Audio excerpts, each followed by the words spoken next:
story that you see about this dead terrorist in Yemen. Well, what do you see in every American-born? American-born. Why do you think such a big deal is being made out of that? In the drive-by media. It's Friday, folks. Great to have you here. And now, from sunny South Florida, it's Open Line Friday. Yip, yip, yip, yip, yip, yip, yip, yip. Yahoo! Here we are. It's the end of the week. It's Open Line Friday. It's the greatest career risk taken by any major media figure ever. Turning over the all-important content portion of the program to rank amateurs. Lovable rank amateurs. Only one highly trained broadcast specialist here, that's me. And on Friday, Open Line Friday, it's a tradition. Whatever you want to talk about is fine. That's not the case Monday through Thursday. Monday through Thursday, you have to talk about something I'm interested in or you won't make it. But on Friday, if necessary, I'll fake it or I'll act like I don't care. Whatever. It's your chance to make a comment, ask a question, whatever, that you think maybe something hasn't been discussed that should be. So go for it. Sturdily standing by, waiting to insult you at 800-282-2882.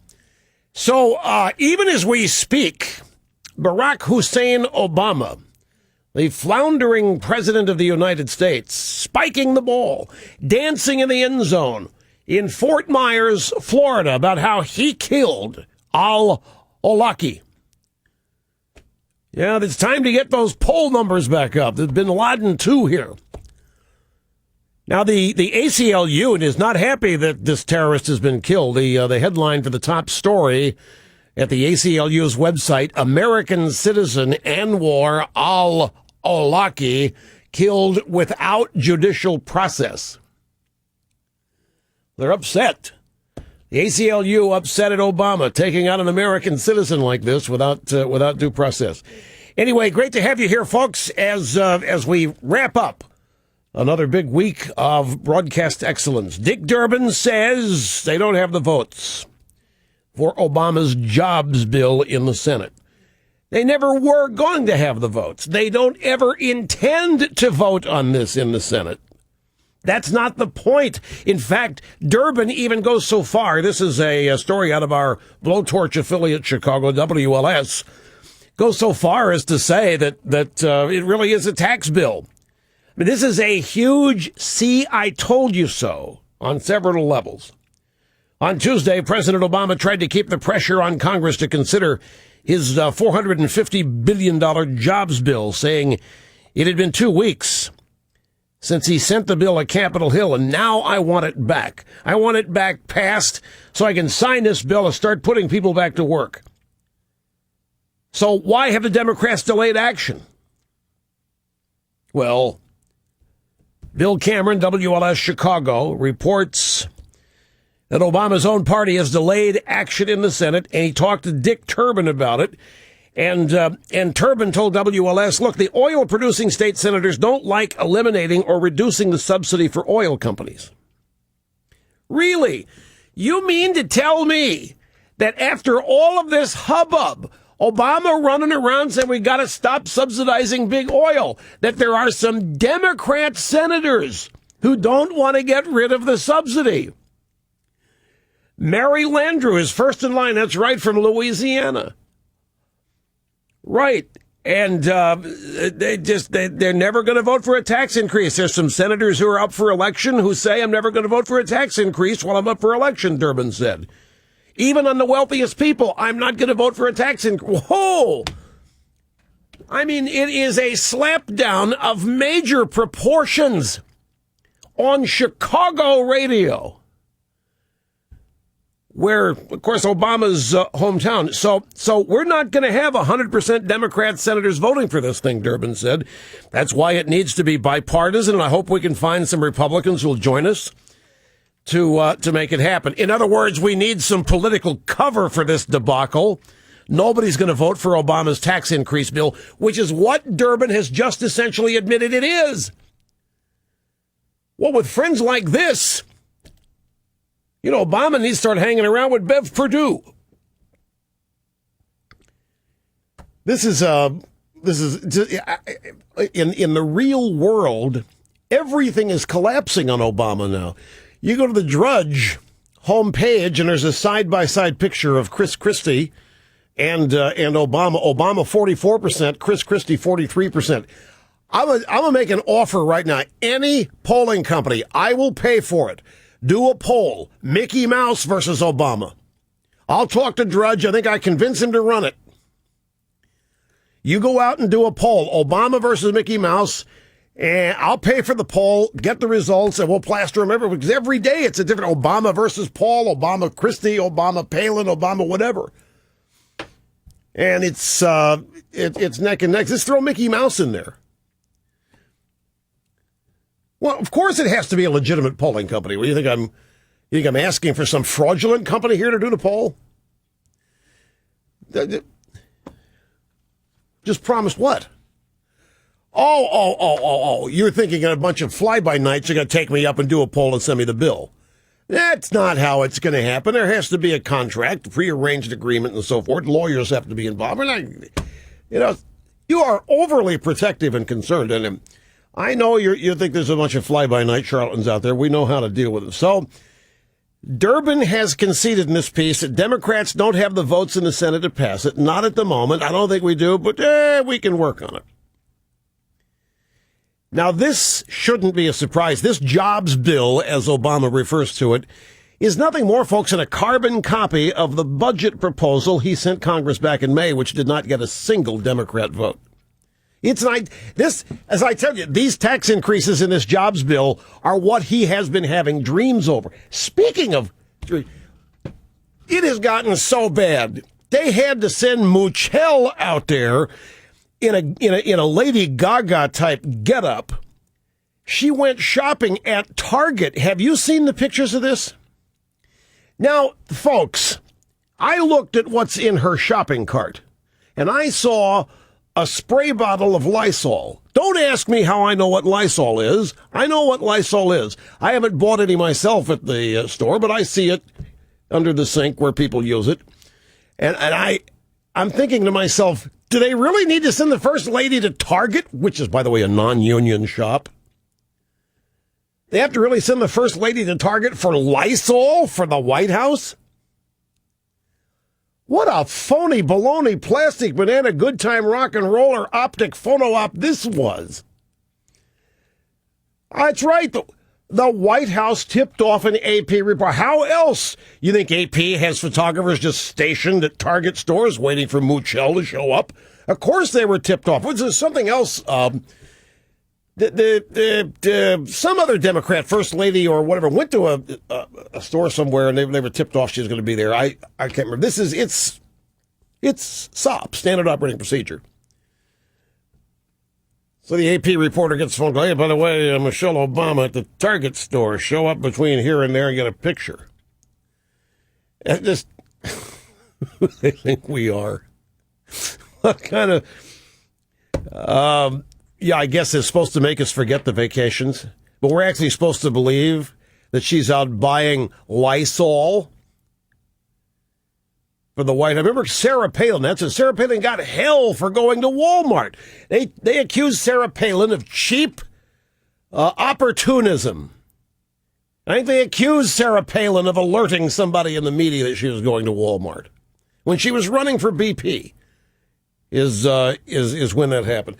So anyway, Durbin says the jobs bill stalled in the Senate, not going anywhere unless there are Republican votes for it, and there aren't going to be any Republican votes for it. There are never intended to be any votes on this. This is not intended to pass. It'd be a real panic if it did, because that's not its intent. It's supposed to sit there, and Durbin's playing it right. Yeah, we can't get any Republican support for this. Can't get any bipartisanship on this. Republicans once again just seeking refusing to cooperate. Poor president trying to bring us out of recession, was working hard here while we've all gone soft. You heard him say that. Country's gone soft. The United States, in the last 2 decades, by the way, we've gone soft. That includes Clinton. That's not just the lost decade of George W. Bush. When Clinton is included in this, then there are fireworks about there's stuff going on behind the scenes here that you and I don't know about, because this is not haphazardly tossed out. We've gone soft the last 2 decades. Now, that brings Clinton into the mess. That brings Clinton into the equation of what's wrong with the country. And, of course, who better to toughen us up than Barack Hussein Obama? You remember, ladies and gentlemen, I can't tell you a number of times it has become a major discussion topic for callers when banks have raised the ATM fee. People go nuts. They emailed me and called and talked about what a bunch of rotten creeps the banks were. Why there have to be a fee on the ATM anyway? I'm already paying this bank out the wazoo. Well, sit tight, because your bank is going to jack up your debit card fee. Bank of America customers with basic checking accounts are going to be hit with a $5 monthly fee in order to use a debit card for purchases. The bank announced this yesterday. Banks and card companies have been aggressively establishing and raising fees in recent weeks as banks plan for new rules taking effect Saturday that limit the amount they can charge retailers for debit card purchases and credit card purchases. For example, there's the fee is being cut in half.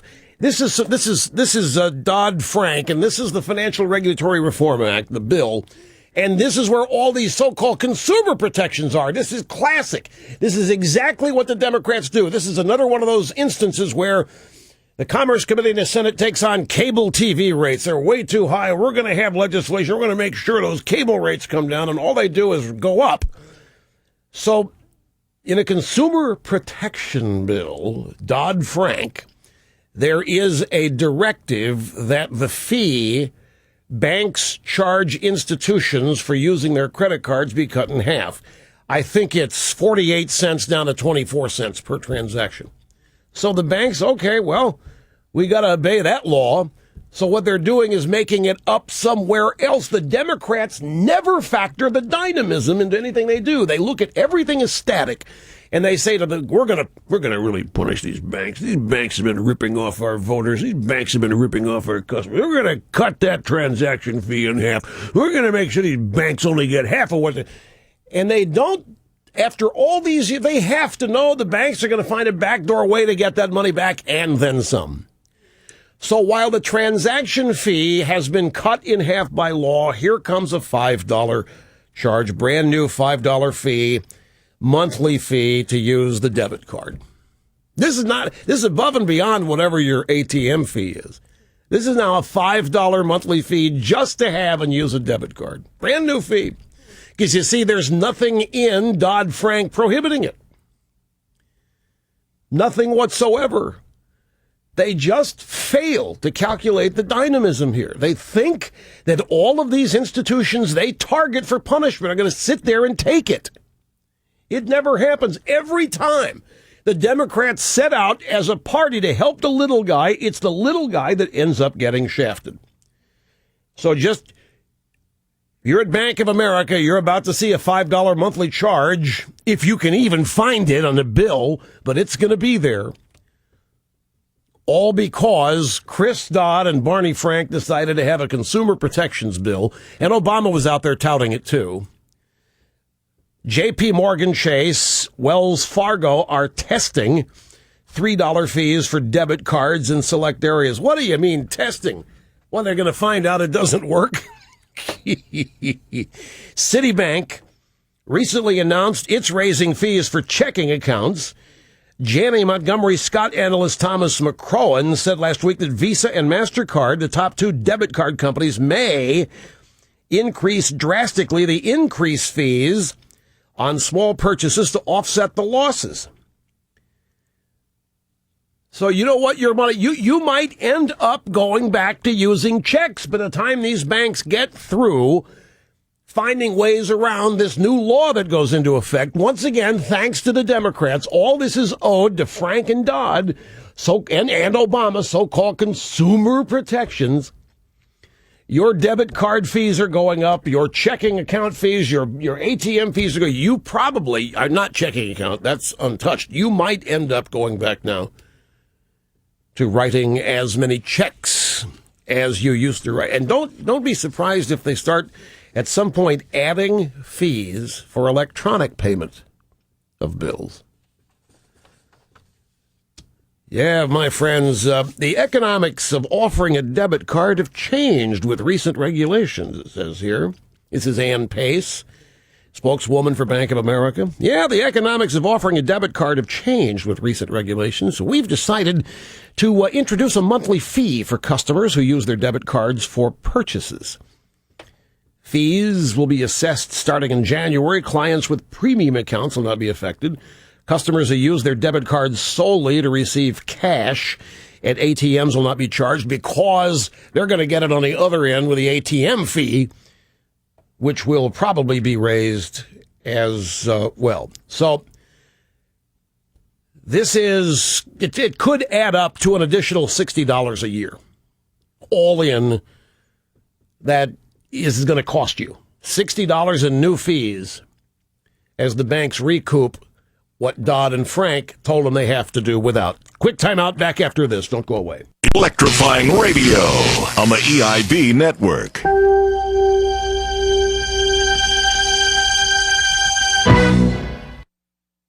I want my Al TV. I want my Al TV. And you'll want your LTV too. Hi, I'm Al Gore. Remember me? Now I've got my own cable TV channel called Al TV. Al TV, committed to being young and irreverent. Cool, huh? We'll discuss the issues that you care about, like global warming. This is the sound of a cow threatening the world. They used to love that when I was vice president. Call your cable operator and demand Al TV. That's G-O-R-E. Youthful and irreverent, kind of like a radio shock jock. With short hair. It's Al TV. I know you'll remember this. I'm the one who stuck his tongue down Tipper's throat at the convention. Ew. Tell those money-hungry cable operators you want your Al TV. I want my Al TV. The 1950s. You wanted to see me, Principal Smith? Jimmy, take out your wallet. My wallet? What is that circle imprinted on the side? Nothing, sir. Don't give me that. It's one of those C things. A condom? Don't take it out right now. I certainly hope you weren't planning to use the thing. No, sir. You won't now. I'm taking that C thing and destroying it. Yes, sir, but just one thing. Don't tell my parents. The 1990s. You wanted to see me, Principal Smith? Yes, Jimmy, take out your wallet. My wallet? What is that circle imprinted on the side? I don't have a circle. Just as I thought. Put this in your wallet right now. This C thing? It's a condom, Jimmy, and you better make plans right now to use it. Yes, sir. I won't destroy your faith in me. Good, Jimmy, but just one thing. Don't tell your parents. This message has been brought to you by Bungee Condoms, celebrating 40 years of progress. From being hidden in your dad's wallet to being handed out in your schools. Bungee Condoms, where quality is more than just a word. It's a slogan.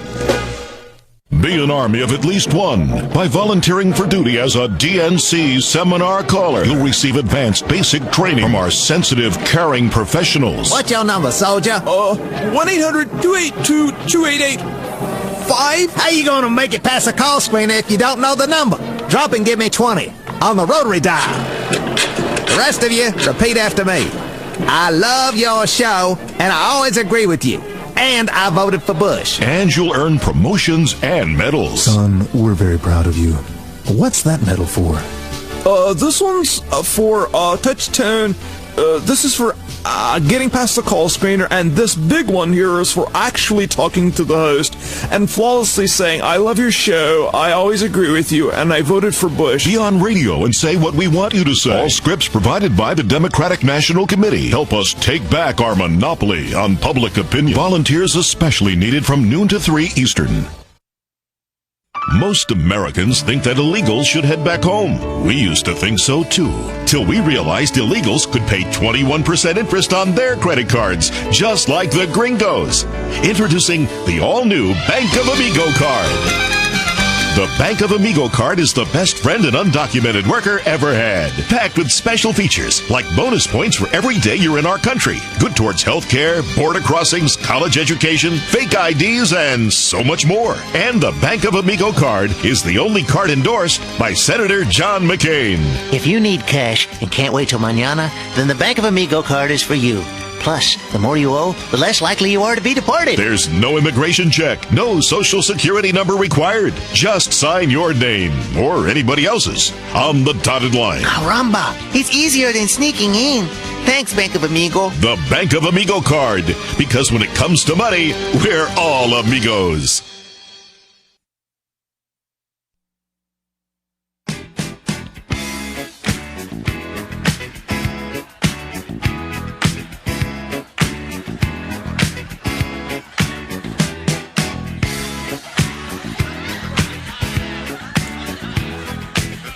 You know, the pièce de résistance to all this financial news is that it's actually the so-called Durbin Amendment, which was a last-minute addition to the Dodd-Frank bill, that's really causing all this.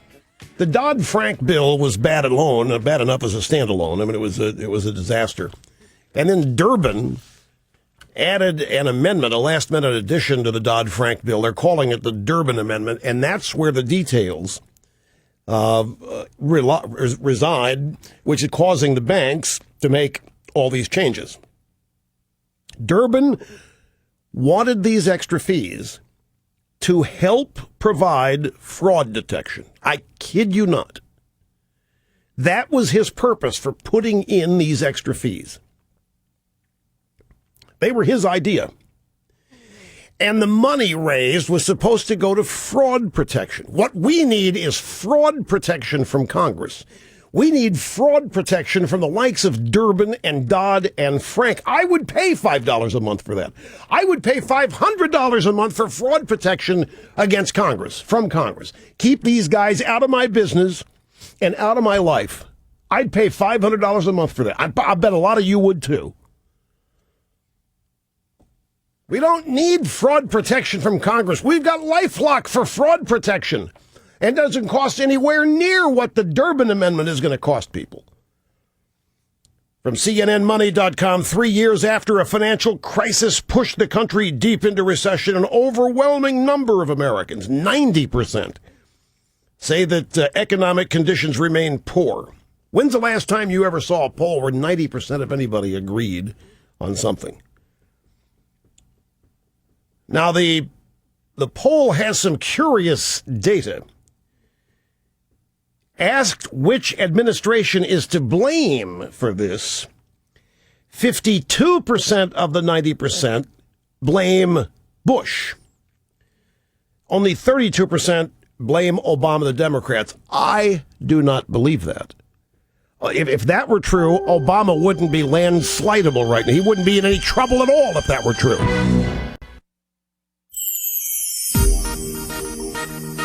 And now, Andy Griffith for Obamacare. 1965. A lot of good things came out that year, like Medicare. And now we got us Obamacare. And this year, just like always, you're going to have your guaranteed benefits right up until the time you get sick. So all you old angry white folks out there joining the tea parties and protesting and all, just calm down and be a good cracker. Good cracker.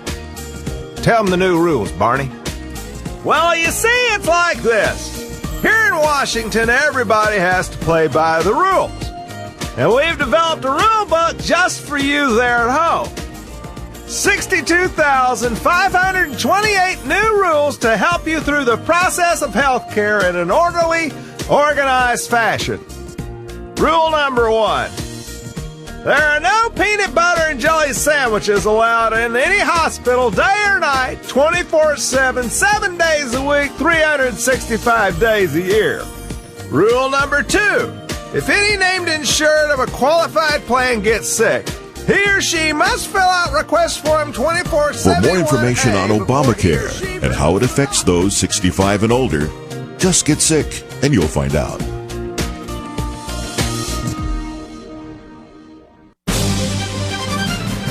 What's faster than a golf cart and more convenient than a bicycle?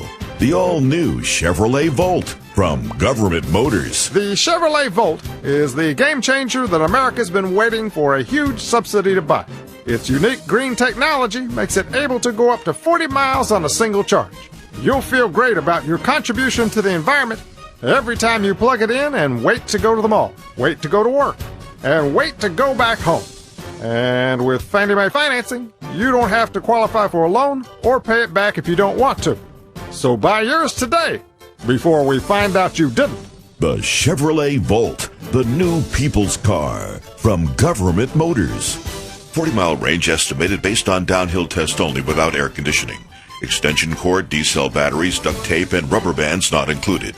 $7,500 subsidy may be taxed as income if we feel like it. Is your terror cell living in terror? Now this word from the New York Times to jihadists everywhere. Is your safe house not that safe? If you want your sleeper cell to sleep safely, read the New York Times. Jihadists everywhere depend on the New York Times. I saved my sleeper cell thanks to the New York Times. For information you can't get anywhere else. Did you know your phone calls are traced? Did you know your money transfers are being intercepted? Now, thanks to the New York Times, you will be safe and secure. I rerouted my terror funds thanks to the New York Times. From Tora Bora to Tijuana, terrorists everywhere depend on the New York Times. Because you'll find all the secret stuff that makes news meaningful to you. Plus, exciting bonus features. Daily attacks on the infidels by Maureen O'Dowd and Paul Al-Krugman and Tom Al-Friedman. Not to mention the entire front page of our newspaper, which is daily attacks on the infidels. Gift subscriptions available. We offer at the New York Times quantity discounts for large terror cells, educational discounts for madrasas and terrorist training camps. Read the New York Times and your sleeper cell can sleep safely. Even in the deepest, darkest cave, you'll be the first to get inside knowledge of what the infidels have in mind to wipe you out. New York Times, The Infidels Jihad Journal.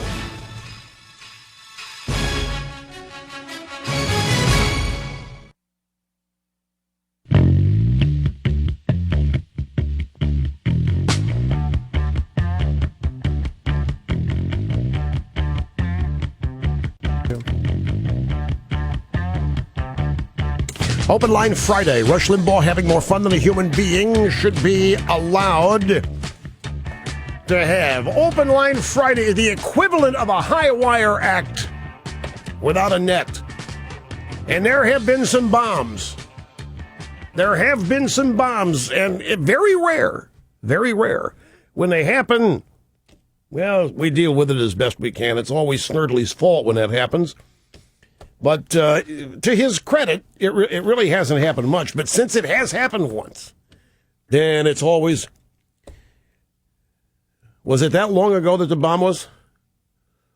Really? Was it that long ago? 10 months ago? 11 months ago? It just seems like 2 or 3 months ago. Well, no, it doesn't seem like the bomb was yesterday, but it does seem like it was not almost a year ago. Open Line Friday, it's also a chance for me to phone it in. I never do. But I could phone it in on Open Line Friday. I want to go back seriously to this CNN poll. It's a CNN ORC international poll. 90% of the poll, the 90% of the sample here says that 90% say the economic conditions remain poor. And 52% blame Bush, 32% blame Obama. I'm sorry, doesn't make any sense. Obama should be in no trouble. In fact, Obama should have a lot of sympathy. There's, what was it? Dick Morris is out recently. I think it was on Hannity or somebody on Fox. Some show on Fox. He fully expects Obama not to run. He fully expects Obama to pull out of this. I don't. I don't see that, but I think Obama's got grand designs. He's only, by his own admission, 70% of the way to where he wants to be. I think he's very frustrated, but I don't think he has any desire to step aside. Now, it may well be the Democrats have a desire for him to step aside because he is taking their party down the tubes, and there's no question about it as we sit here today. There's just no way in a poll where 90% of the people agree the economy stinks that over half of them blame Bush. None of the rest of what's going on makes any. Obama's approval numbers in the high 30s and low 40s don't make any sense. If this is right, asked which administration is to blame, 52% of Americans blame Bush, 32% point a finger at Obama and the Democrats. And then, while there is widespread consensus the economy's in rough shape, Americans have a split opinion of two of the biggest actors, Ben Bernanke and Warren Buffett. And they, well, yes, I think partly, yeah. You're right. This 52% of Americans blaming Bush, what percentage of that bunch doesn't want to tell a pollster that they blame the black guy? Now, there's no question that that's a factor in this. Here's Obama. U.S. has become a little soft. This was in an interview with a television station in Orlando. Said his administration has been tough on the country's trading partners, tried to strengthen U.S. manufacturing. It's a great, great country. Gotten a little soft. We didn't have that same competitive edge we needed over the last couple of decades. We need to get back on track. The last couple of decades. You know, this is not going to sit well with the American people. To tell them that the country has gone a little soft? Obama is who is soft, leading from behind, blaming everybody else for problems that he creates, arguing with straw men, hiding behind Warren Buffett's secretary, parties, vacations, golf in the face of wars and human suffering here at home, pretending speeches solve problems. Yeah, tell the soldiers they've gone soft. Tell the first responders they've gone soft. Tell people out of work looking for jobs they've gone soft. Well, you know, this poll, this CNN poll, 90% of the American people think the economy stinks. Ask them. Do they blame America for being too soft? Is that why they can't find work? Is because they agree with Obama? The U.S. has become a little soft? To the extent that this country is soft, where is it soft? On the left, exactly right. Where are the pansies in our culture? Totally on the left. Who is the chickification crew? I mean, who's chickified the news? Who's chickified men? Who's chickified politics? It's the left. Not to say that chickification equals going soft. I don't think anybody would ever call Hillary soft. Don't misunderstand. But the wimpification of men is going soft. There's a piece at the Canada Free Press, Judy McLeod, warning the threat of suspended elections is real. A dangerous new chapter is being written in American history that, if successful, is destined to impact the history of the West. It's called Re-election by Suspended Election Revolution. With absolutely no proof of any kind of who he really is, Barack Obama made it to the Oval Office in 2008. There was no media vetting of the largely absentee senator from Illinois, who even back then had the temerity to compare himself to Abraham Lincoln. All anyone ever had to go on was an autobiographical book, now suspected of being ghost-written. We all know how it goes with politicians and autobiographical books. When Nancy Pelosi writes hers, she'll claim that she trumps Mother Teresa, the Calcutta saint, not the one married to John Kerry. If Harry Reid ever gets around to it, writing his, wine will turn to vinegar overnight. You can claim to be anyone you want to be in a book, and that's what Barry Soetoro did. This is Judy McLeod again, the Canada Free Press. The point is that Barry Soetoro took the name Barack Hussein Obama, got himself elected, immediately began pushing the country that so many look up to, right up to the precipice, and nobody's been able to stop him. Now, when we have a narcissistic Obama plunging in the polls, a Democrat governor in North Carolina is pushing the envelope for suspending elections and covering up a notion that she dropped a bombshell by claiming she was only using hyperbole to make a point for a Rotary Club. If the election were held tomorrow, Obama would go down in a landslide, strikingly more humiliating than the shellacking he and his party got and never got over in the midterms. Ed, I'm going to change up the soundbite order since now this is the second person to say Obama will go down in a landslide. Let me find this. It's looking for Charles Krauthammer. Grab audio soundbite 11. No, number 12 first. June 7th of this year, on this program, your host, I.L. Rushbo, offered this. The question that I'd like to ask to all of you liberals, and I know you're out there. You know you're here. I know you're here. You're here every day. On what basis does Obama deserve re-election? On what basis has Obama earned your vote? On what basis? Of all the things that this regime has done, what is it that you want more of? What is it that's making everybody so ecstatically happy or supremely content that you want more of it? You know, the popular election slogan, re-election slogan, 4 more years of this? What do we want 4 more years of? I can't think of a single thing that we want 4 more years of from this administration.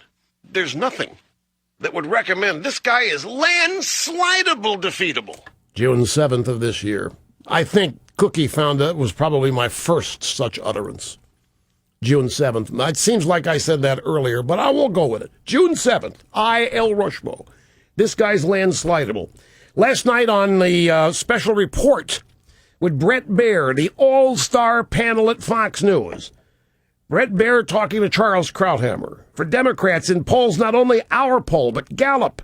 The excitement about the 2012 race, the disparity between Democrats and Republicans is significant, Charles. That has to be concerning for the White House. I think even worse for Obama than the decline in the intensity of support among Democrats, because after all, where are they going to go? They're going to, on election day, they'll be out there for him, is the number on independents. The number on independents is staggeringly bad. 31% approval of independence. Obama won the election in 2008 on the basis of independence. And the first hint of trouble came in the off-year elections at the end of 2009 in Virginia and New Jersey, where independents in states that had gone Obama win 2-1 against Obama. And I think if Obama cannot rise from the 31% approval he has among independents, he's going to suffer a landslide. Oh, and everybody in the D.C. media, Krauthammer says landslidable. Well, we here are on the cutting edge. And we told you back in June he was landslidable. And now, Judy McLeod, Canada Free Press, Obama would go down in a landslide if the election were held tomorrow. So this is now becoming common. This is becoming almost conventional wisdom. However, the 2012 election is not tomorrow. It's more than a year away. The man who made it all the way to the most powerful office on earth without any identity documents has all the money, the absolute power it brings at his command. This is Obama's well-stocked position at a time when only suspended elections would guarantee his reelection. So, North Carolina Governor Bev Perdue was not joking when she spoke about suspending elections, nor did she pick the idea out of thin air. Perdue was giving the suspend congressional elections idea its first oxygen for her hell-bent-for-leather boss. Remember now, nothing is impossible when all the control is held by a tyrant. This is in a Canadian publication. Obama and his masters already pulled the biggest scam on any country in modern times by making it to the White House without legitimate ID. A dangerous new chapter is being written in American history that, if successful, is destined to impact the history of the West. It's called re-election by suspended election revolution. This babe, Judy McLeod, Canada Free Press, actually thinks this is a strategery. That it is a stratagem, that it is a gambit that is being hatched in the darkest corners of the Oval Office in the White House. I find it fascinating. Fascinating. This is what happens, folks. This is exactly the kind of thing that happens when you get tyrants and authoritarians in office. She said it. You know, the thing that we can't forget here, Bev Perdue said it. Now, you might think she's a dork. You might think she's an idiot, and she may well be. I have the slightest idea. I don't know anything about her other than she's the governor of North Carolina, and I know some people who live there, what they think of her. But she said it. And then she tried to cover it. Oh, I was just joking. And then it was sarcasm. It was hyperbole. She said it. And she gave reasons for it. A Democrat said it. Look at these people, in a way, are like Mahmoud Ahmadinejad. They are going to tell us what they're going to do. They do tell us what they would like to do. It's up to us to deal with it. It's up to us to believe it or cast it aside because that's kooky. It can't possibly be true. Yes, it can. You don't think these people would suspend elections if they could get away with it? Elections they're going to lose?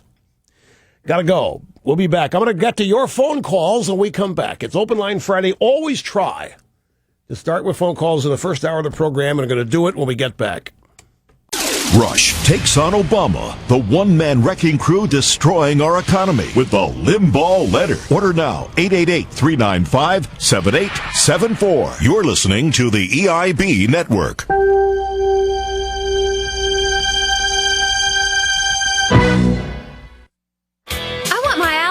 I want my LTV! And you'll want your LTV too. Hi, I'm Al Gore. Remember me? Now I've got my own cable TV channel called Al TV. Al TV, committed to being young and irreverent. Cool, huh? We'll discuss the issues that you care about, like global warming. This is the sound of a cow threatening the world. They used to love that when I was vice president. Call your cable operator and demand Al TV. That's G-O-R-E. Youthful and irreverent. Kind of like a radio shock jock. With short hair. It's Al TV. I know you'll remember this.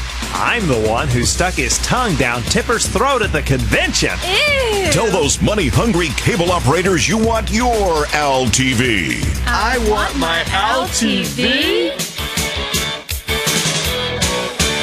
The 1950s.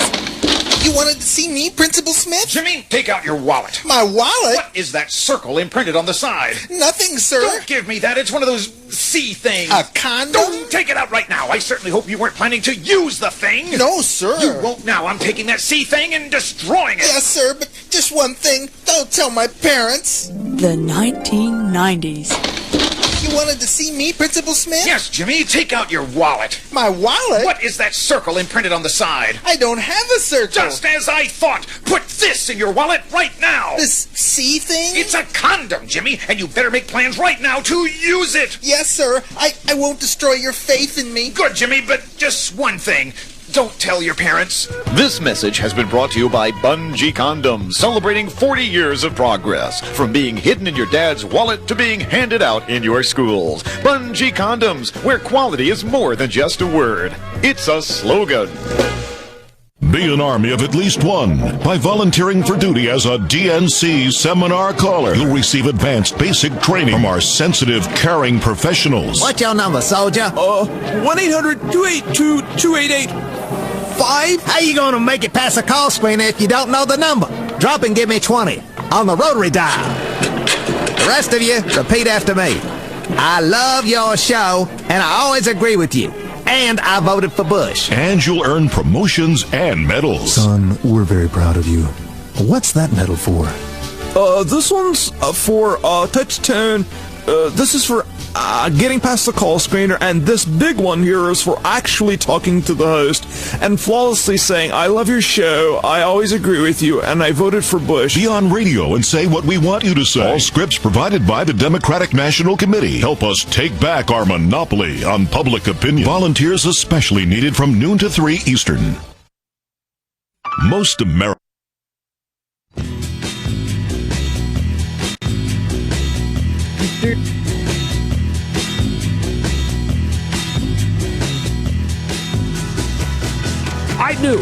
I knew I had said Obama was landslidable before June.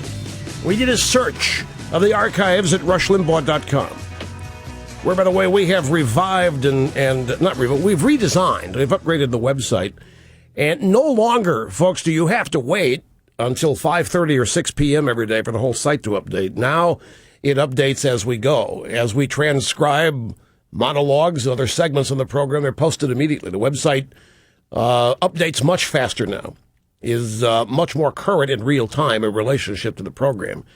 And we're continually making progress on our search engine. It's tough to create a search engine that can find everything I've said. It's difficult. It's so diverse and massive, intricate, complicated. Even though I make the complex understandable.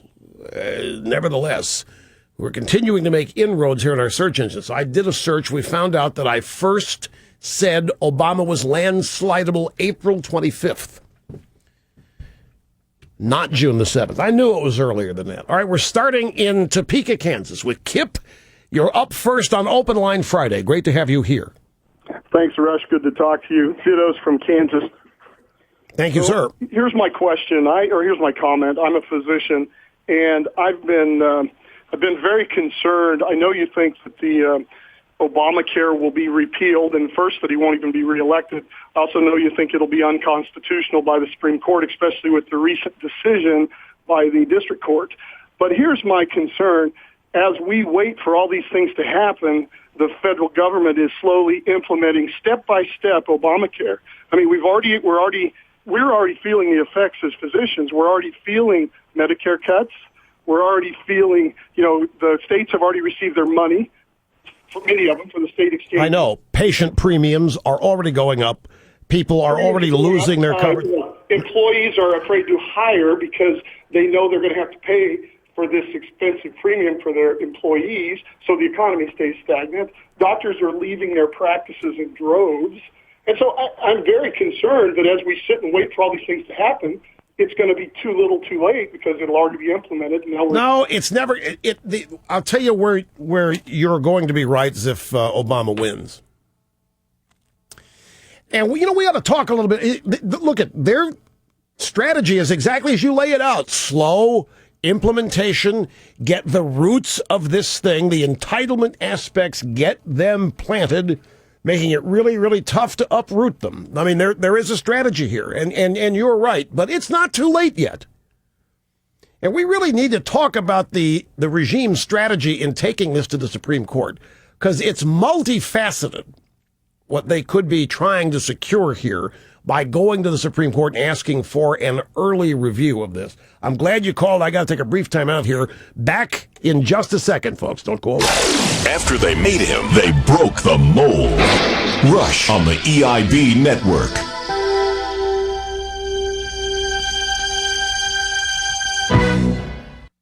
I want my Al TV. I want my Al TV. And you'll want your Al TV too. Hi, I'm Al Gore. Remember me? Now I've got my own cable TV channel called Al TV. Al TV, committed to being young and irreverent. Cool, huh? We'll discuss the issues that you care about, like global warming. This is the sound of a cow threatening the world.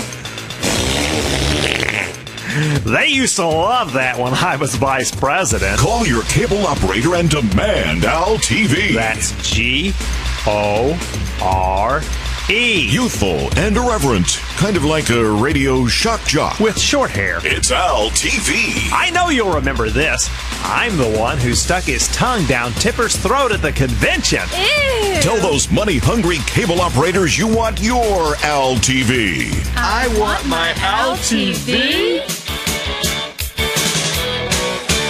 The 1950s. You wanted to see me, Principal Smith? Jimmy, take out your wallet. My wallet? What is that circle imprinted on the side? Nothing, sir. Don't give me that. It's one of those C things. A condom? Don't take it out right now. I certainly hope you weren't planning to use the thing. No, sir. You won't now. I'm taking that C thing and destroying it. Yes, sir, but just one thing. Don't tell my parents. The 1990s. You wanted to see me, Principal Smith? Yes, Jimmy. Take out your wallet. My wallet? What is that circle imprinted on the side? I don't have a circle. Just as I thought. Put this in your wallet right now. This C thing? It's a condom, Jimmy, and you better make plans right now to use it. Yes, sir. I won't destroy your faith in me. Good, Jimmy, but just one thing. Don't tell your parents. This message has been brought to you by Bungee Condoms, celebrating 40 years of progress. From being hidden in your dad's wallet to being handed out in your schools. Bungee Condoms, where quality is more than just a word. It's a slogan. Be an army of at least one. By volunteering for duty as a DNC seminar caller, you'll receive advanced basic training from our sensitive, caring professionals. What's your number, soldier? 1-800-282-2885? How you gonna make it past the call screener if you don't know the number? Drop and give me 20 on the rotary dial. The rest of you, repeat after me. I love your show, and I always agree with you. And I voted for Bush. And you'll earn promotions and medals. Son, we're very proud of you. What's that medal for? This one's for touch tone. This is for getting past the call screener, and this big one here is for actually talking to the host and flawlessly saying, I love your show, I always agree with you, and I voted for Bush. Be on radio and say what we want you to say. All scripts provided by the Democratic National Committee. Help us take back our monopoly on public opinion. Volunteers especially needed from noon to 3 Eastern. Most Americans.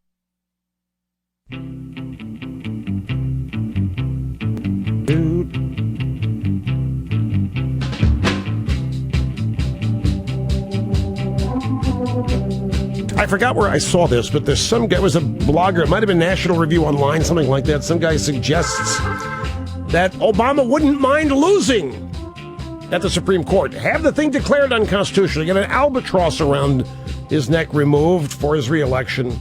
And, of course, he wouldn't mind winning. Having it declared constitutional. It's kind of all over the ballpark. But they are trying to speed this up. The regime does want an early ruling on Obama's health care bill for whatever reason. We'll be right back.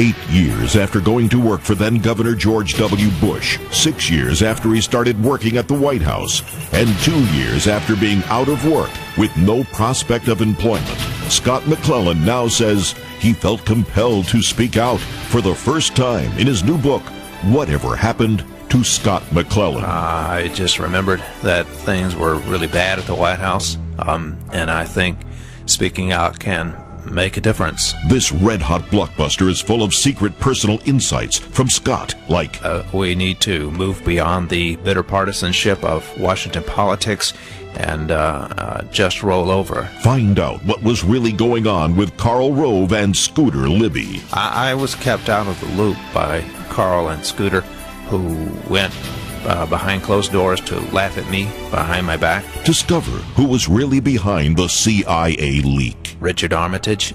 No, I've never heard of him. Critics are raving about Whatever Happened to Scott McClellan. I couldn't have written it better myself, says Anita Hill. So believable. I sent one to my pastor, says Barack Obama. And George Soros says, Forget MoveOn.org. This is the best money I've ever invested. Whatever Happened to Scott McClellan? From Lefty Press and bookstores today, in flea markets tomorrow.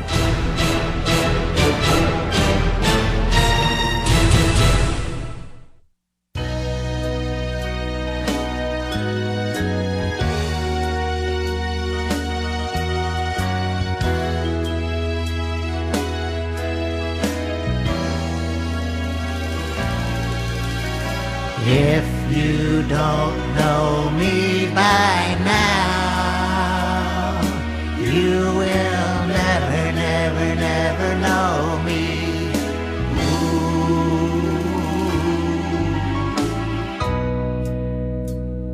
All the things I've put you through, you should understand me like I understand you.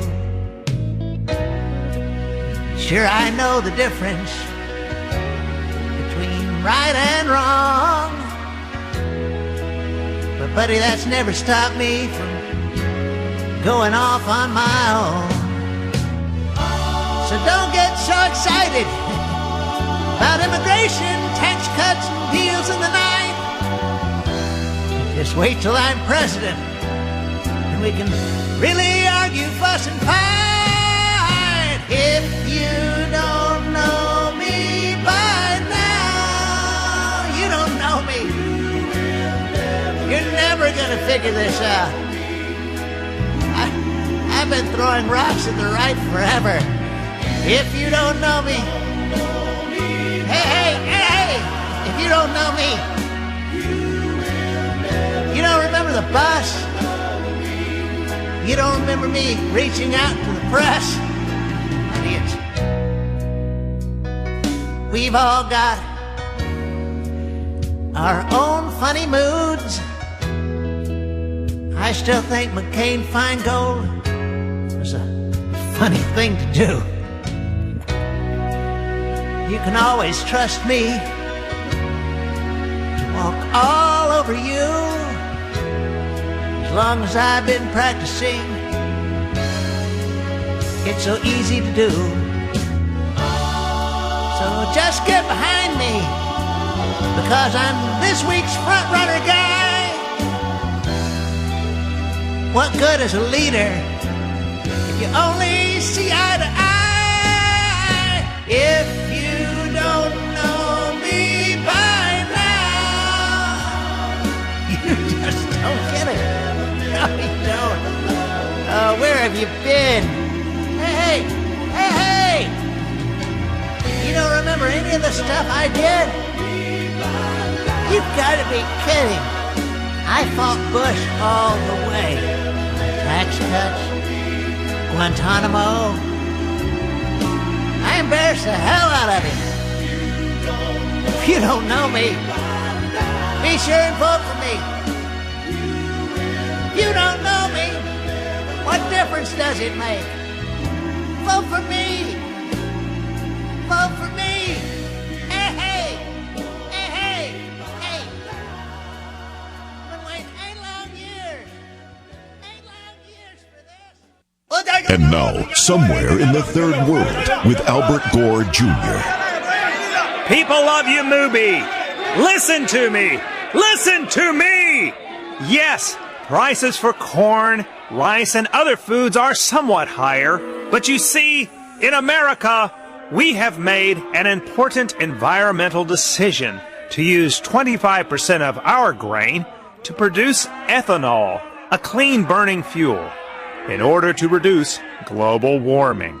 Sure, it's inefficient to produce, difficult to transport, and without government subsidies, nobody in their right mind would use up all that grain. But now the earth can heal. And who knows, in 100 years or more, we might be able to say we went hungry to help save the earth. So come on, don't you think it's worth it? Tired of your job? Want to move to a real career with growth potential? You can start a new exciting career in teleprompters at the District of Columbia School of Teleprompter Training. The new Obama administration has brought a 24-hour need for highly trained professionals in all fields of teleprompter management, like teleprompter prescription. As a prescriber, you'll be responsible for the president's every word.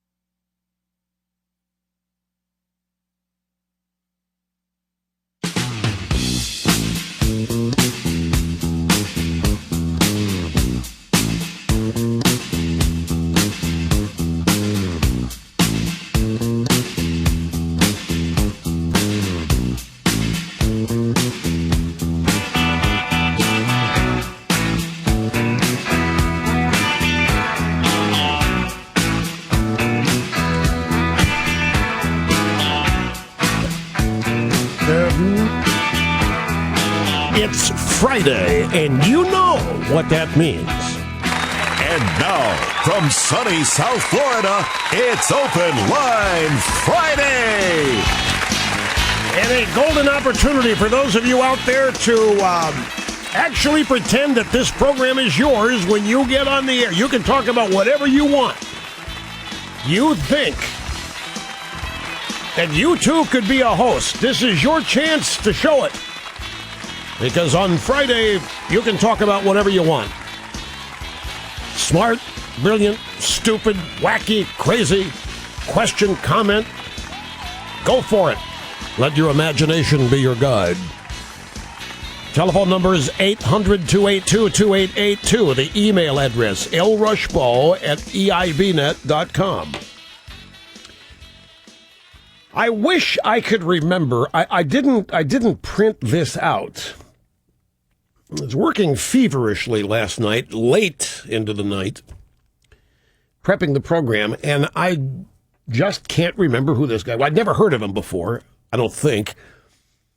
And it doesn't matter. It was not that it's anybody particularly well-known. And I always, I try to catch myself, folks. The power of the printed word, wherever it's printed, be it on a piece of paper, be it in a book, be it in a pamphlet, be it on a web page. If it's printed, it automatically has credibility. Particularly when measured against the spoken word. It's just the way it is. Not a complaint, just an observation. You can read some of the wackiest, stupidest stuff, but because you're reading it, I wonder, could this possibly be true? You hear somebody say it. Imagine, I'll give you a great example. Read something Ron Paul says versus watch him say it, and you'll probably have a different attitude about it. When you hear him and watch him say it, oh my God, what a kook. When you read it, this might make some sense. Anyway, this guy's theory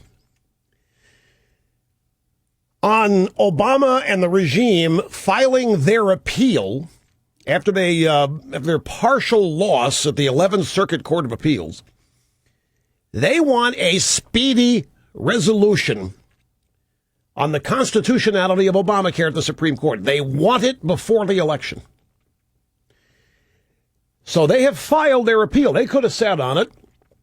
They want the appeals. This guy's theory is got two prongs. And one theory is that Obama cannot lose if the Supreme Court rules on Obamacare before the election. If he wins and the Supreme Court says, hey, there's no problem here, this bill's constitutional, then he can brag about it. And he's got a campaign weapon. He can wave that ruling around from the court, and he can wave Obamacare around and say, these Republicans, look what they try to do, but we fought them back. And these are the people that want to run the country. So that's a win for him, obviously, if they find it constitutional. But it might be just as helpful to Obama, given his, the number of people who think he's got no prayer of winning re-election. That number, across the spectrum, not just from the inside the Beltway wizards of smart, from across the spectrum in this country, the number of people who have come to the conclusion that he's toast. I cannot emphasize that enough. Now, this is not an invitation to get overconfident, because that's an assessment that people are making today.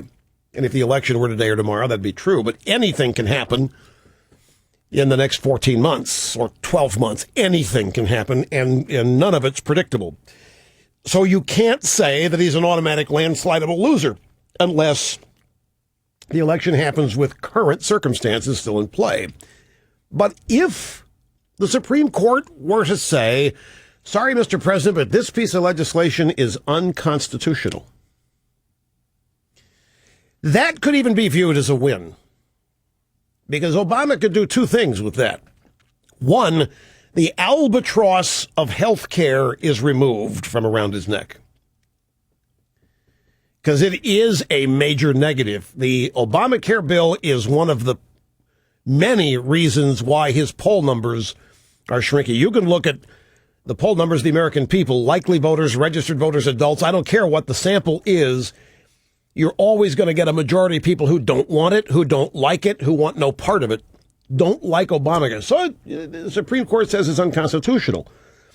So he gets to cry and point, look what the evil Republicans have taken away from you. Free health care. The Republicans and their friends on the Supreme Court, we had a health care bill that was going to lower your premiums, was going to expand your coverage with free health care, and the Republicans don't want you to have free health care. You would see a campaign featuring that. Oh, yeah, there's no question he would do that. Now, we can argue all day long about whether it would work, but he could turn a loss at the Supreme Court on health care into a campaign advantage. And there are theories that he wouldn't mind because Project Number One's getting reelected.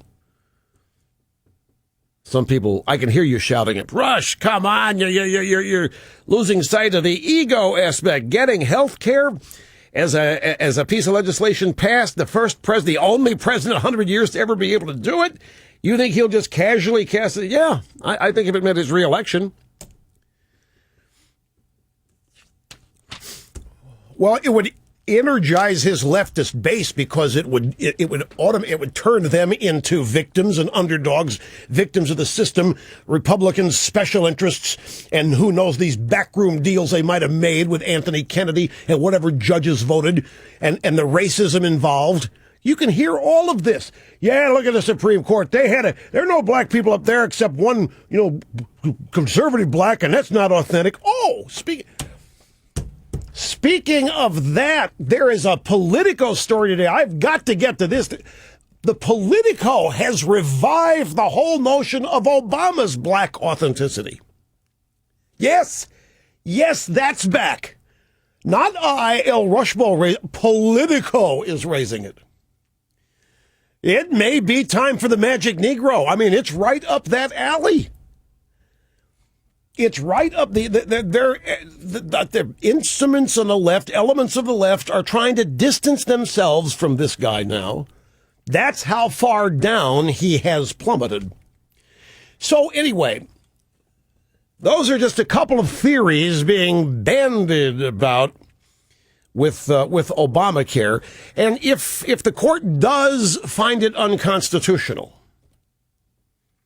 and somehow Obama gets reelected, he finds some backdoor way to get it back, and have it more public opinion oriented. Who knows? But the left, folks, they don't stop. They don't ever stop. So that's why all this is a never-ending lifetime battle. Now, Jake Tapper has filed another random act of journalism here. At ABC News, new study underlines unfulfilled promises of healthcare bill. ABC News going after Obama on Solyndra and the solar energy scandal, and now this. A new study by the Kaiser Family Foundation underlines that many of the promises surrounding Obama's healthcare legislation remain unfulfilled. Though the White House argues that change is coming. Wait till you hear this, folks. This is it's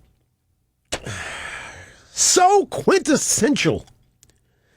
Workers at the Flora Venture Flower Shop in Newmarket, New Hampshire, remember when presidential candidate Barack Obama promised that their health care costs would go down if they elected him and his health care plan was enacted. On May 3rd, 2008, the president told voters that he had, quote, a health care plan that would save the average family $2,500 on their premiums, unquote. Last year, workers at the Flora Venture Flower Shop saw their insurance premiums go up by 41%. The manager, Pat Cowig, whose husband has medical issues, said, I basically work for the health care payments anymore. The Kaiser Family Foundation shows family premiums topped $15,000 a year for the first time in 2011, increasing a whopping 9% this year. That's more expensive than some cars out there. This is 3 times more than the increase in health insurance premiums just a year ago. The study says, Kaiser Family Foundation study says that up to 2% of that increase is because of Obamacare, such as allowing families to add grown children up to the age of 26 to their policies. Now, I can imagine there are some of you in the audience who are for the first time realizing that it's actually going to cost somebody to keep your kids on your health insurance policy until they're 26. Do you realize how many people thought that was just a no-charge event?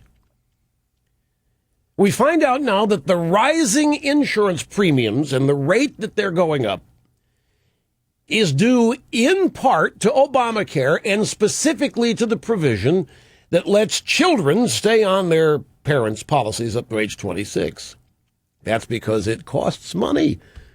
You thought that you were not going to have to pay anything for an insurance premium for your kid if you kept the kid on your policy up to age 26, as opposed to the kid going out and having to get his own policy. But wrong-o. Whoever's insured is going to be paying a premium. So everybody's premiums are going up, and all of these saps who believed Obama are now scratching their heads and wondering, what the heck happened here? What about that $2,500 in savings that the president promised? So Jake Tapper called the White House. He called the Deputy Chief of Staff, Nancy Ann DeParle. And she said, well, yeah, that family will see that saving by 2019. That's what she said. Many of the changes in Obamacare are starting this year and in succeeding years, and by 2019, we estimate the average family will save around $2,000. Now, how many of you who bought this notion that your health insurance premiums are going to go down by $2,500 thought that you would have to wait 10 years for that? And how many of you now hearing that it's not going to be 2019, it's going to be 2019 before your premiums reduce $2,000, how many of you now believe that's ever going to happen? Nobody's premiums are coming down under Obamacare. There's not one cost of anything that's coming down.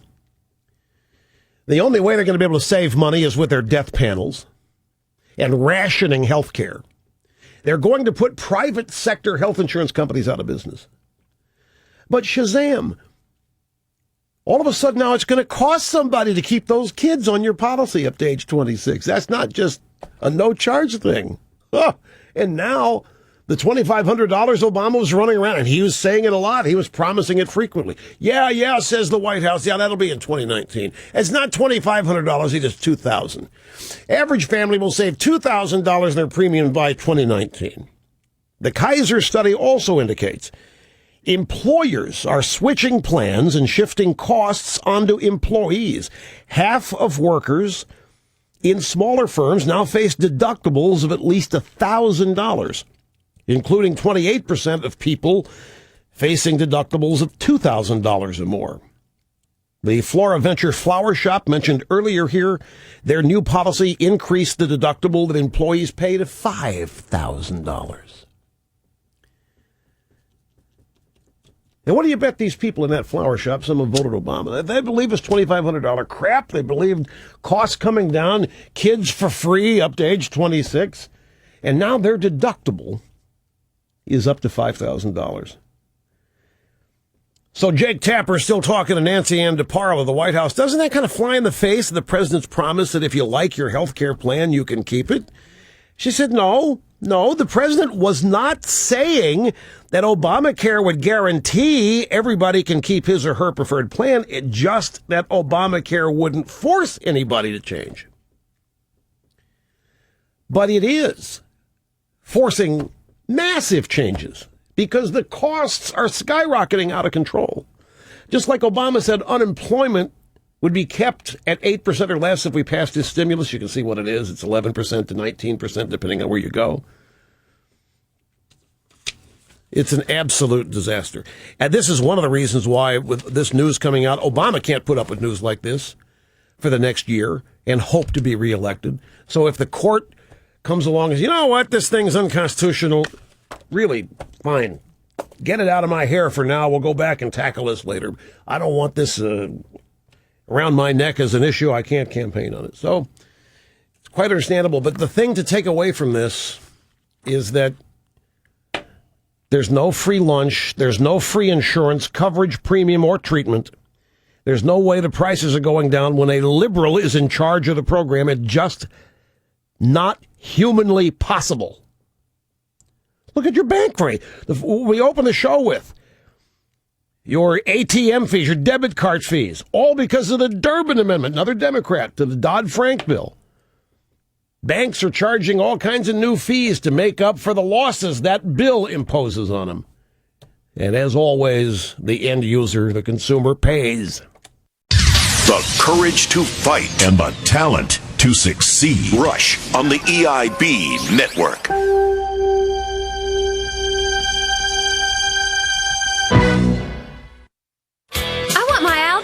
I want my Al TV! And you'll want your Al TV too. Hi, I'm Al Gore. Remember me? Now I've got my own cable TV channel called Al TV. Al TV, committed to being young and irreverent. Cool, huh? We'll discuss the issues that you care about, like global warming. This is the sound of a cow threatening the world. They used to love that when I was vice president. Call your cable operator and demand Al TV. That's G-O-R-E. Youthful and irreverent. Kind of like a radio shock jock. With short hair. It's Al TV. I know you'll remember this. I'm the one who stuck his tongue down Tipper's throat at the convention. Ew. Tell those money-hungry cable operators you want your Al TV. I want my Al TV. The 1950s. You wanted to see me, Principal Smith? Jimmy, take out your wallet. My wallet? What is that circle imprinted on the side? Nothing, sir. Don't give me that. It's one of those C things. A condom? Don't take it out right now. I certainly hope you weren't planning to use the thing. No, sir. You won't now. I'm taking that C thing and destroying it. Yes, sir, but just one thing. Don't tell my parents. The 1990s. You wanted to see me, Principal Smith? Yes, Jimmy. Take out your wallet. My wallet? What is that circle imprinted on the side? I don't have a circle. Just as I thought. Put this in your wallet right now. This C thing? It's a condom, Jimmy, and you better make plans right now to use it. Yes, sir. I won't destroy your faith in me. Good, Jimmy, but just one thing. Don't tell your parents. This message has been brought to you by Bungee Condoms, celebrating 40 years of progress. From being hidden in your dad's wallet to being handed out in your schools. Bungee Condoms, where quality is more than just a word. It's a slogan.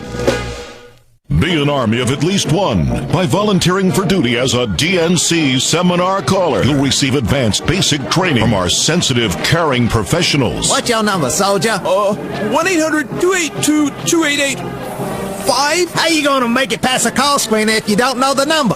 Drop and give me 20 on the rotary dial. The rest of you, repeat after me. I love your show, and I always agree with you. And I voted for Bush. And you'll earn promotions and medals. Son, we're very proud of you. What's that medal for? This one's for touch tone. This is for getting past the call screener, and this big one here is for actually talking to the host and flawlessly saying, I love your show, I always agree with you, and I voted for Bush. Be on radio and say what we want you to say. All scripts provided by the Democratic National Committee. Help us take back our monopoly on public opinion. Volunteers especially needed from noon to 3 Eastern.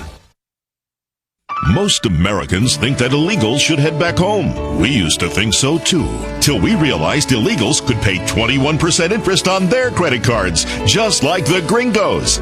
Introducing the all-new Bank of Amigo card.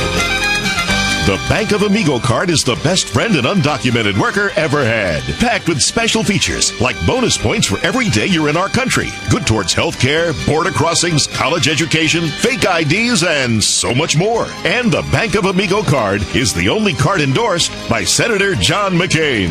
If you need cash and can't wait till mañana, then the Bank of Amigo card is for you. Plus, the more you owe, the less likely you are to be deported. There's no immigration check, no social security number required. Just sign your name, or anybody else's, on the dotted line. Caramba, it's easier than sneaking in. Thanks, Bank of Amigo. The Bank of Amigo card, because when it comes to money, we're all amigos.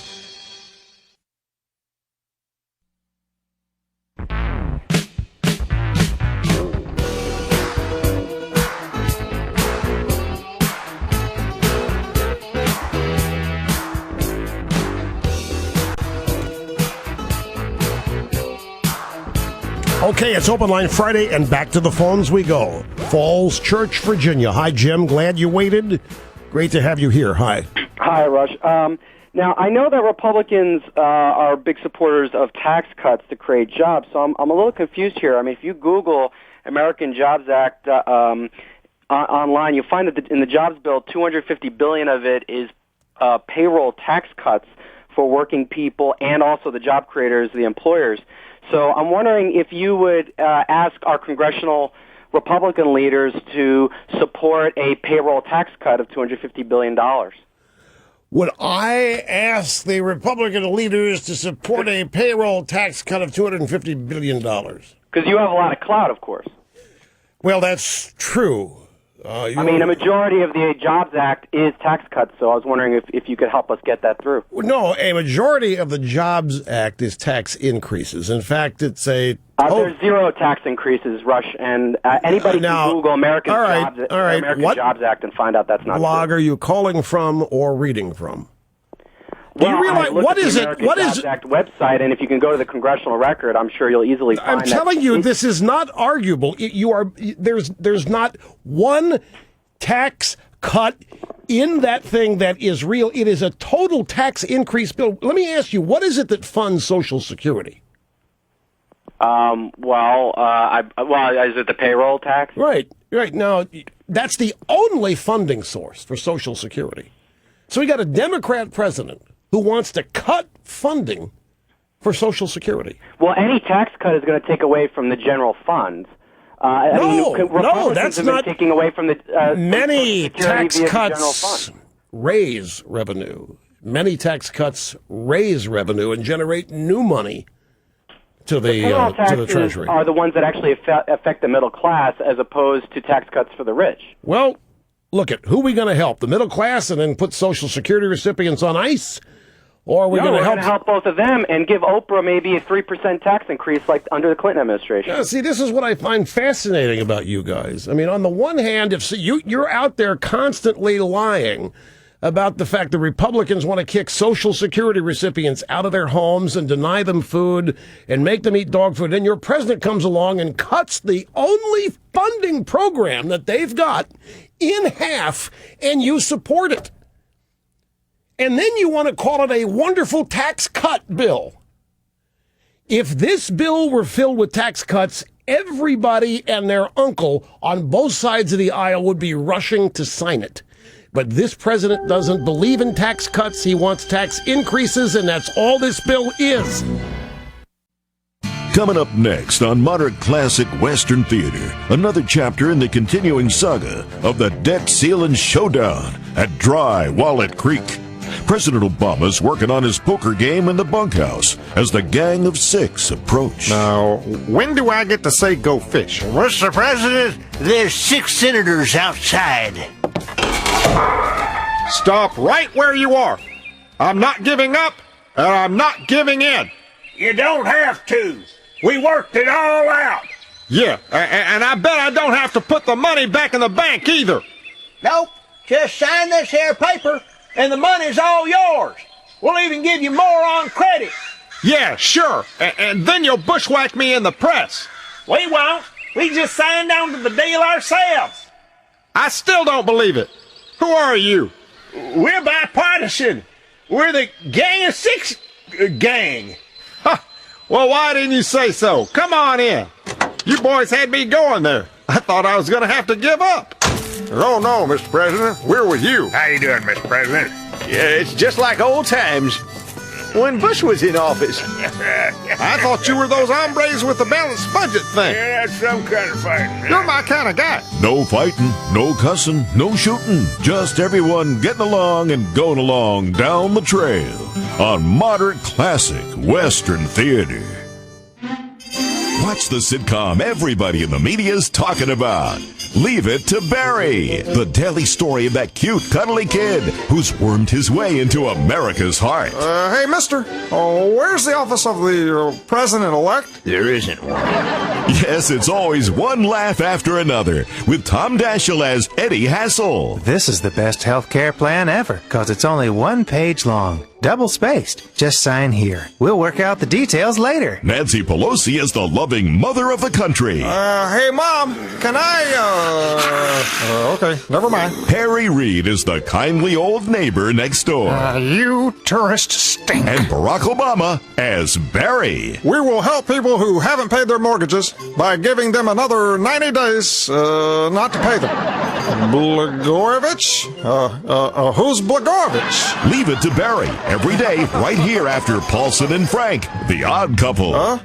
Now, something new yet familiar to everyone. It's Ron Artest. Hey, no fool. Stop with the old school rap and bust it with the now. You gotta do representing for me, Ron Artest. Word up to all peeps, some fresh tracks been laying down. What up? This Ron Artest, busting out with the soft with some old school oldies with a fresh twist. Ain't no suspension long enough. There ain't no fines that are big enough. Ain't no jail term long enough to keep me from beating on you. And I really mean hits. R-E-S-P-E-C-T. Gonna find out what it means to me.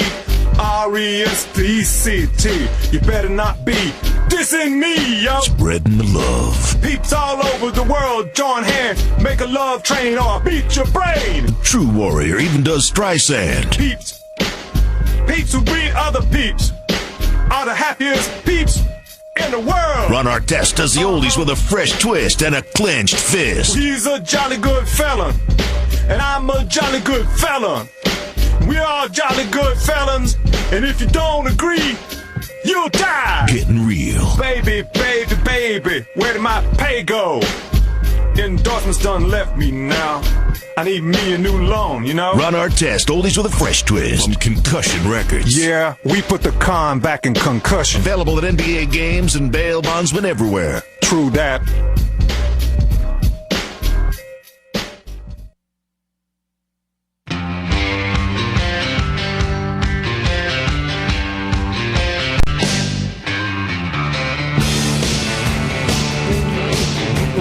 Rush Limbaugh.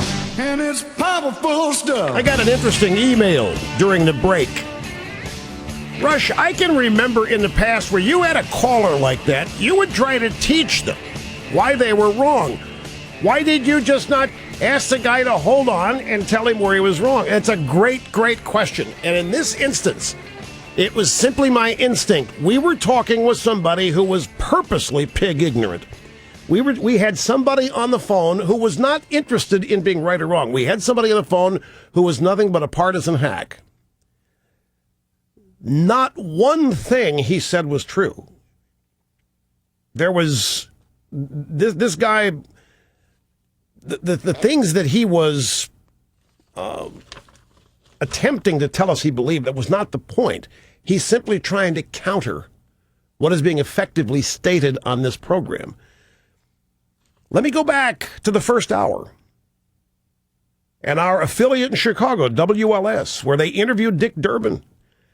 Dick Durbin admits that they can't find any Democrat votes for Obama's jobs bill because he has no votes in the Senate from people who want to run for re-election supporting tax increases.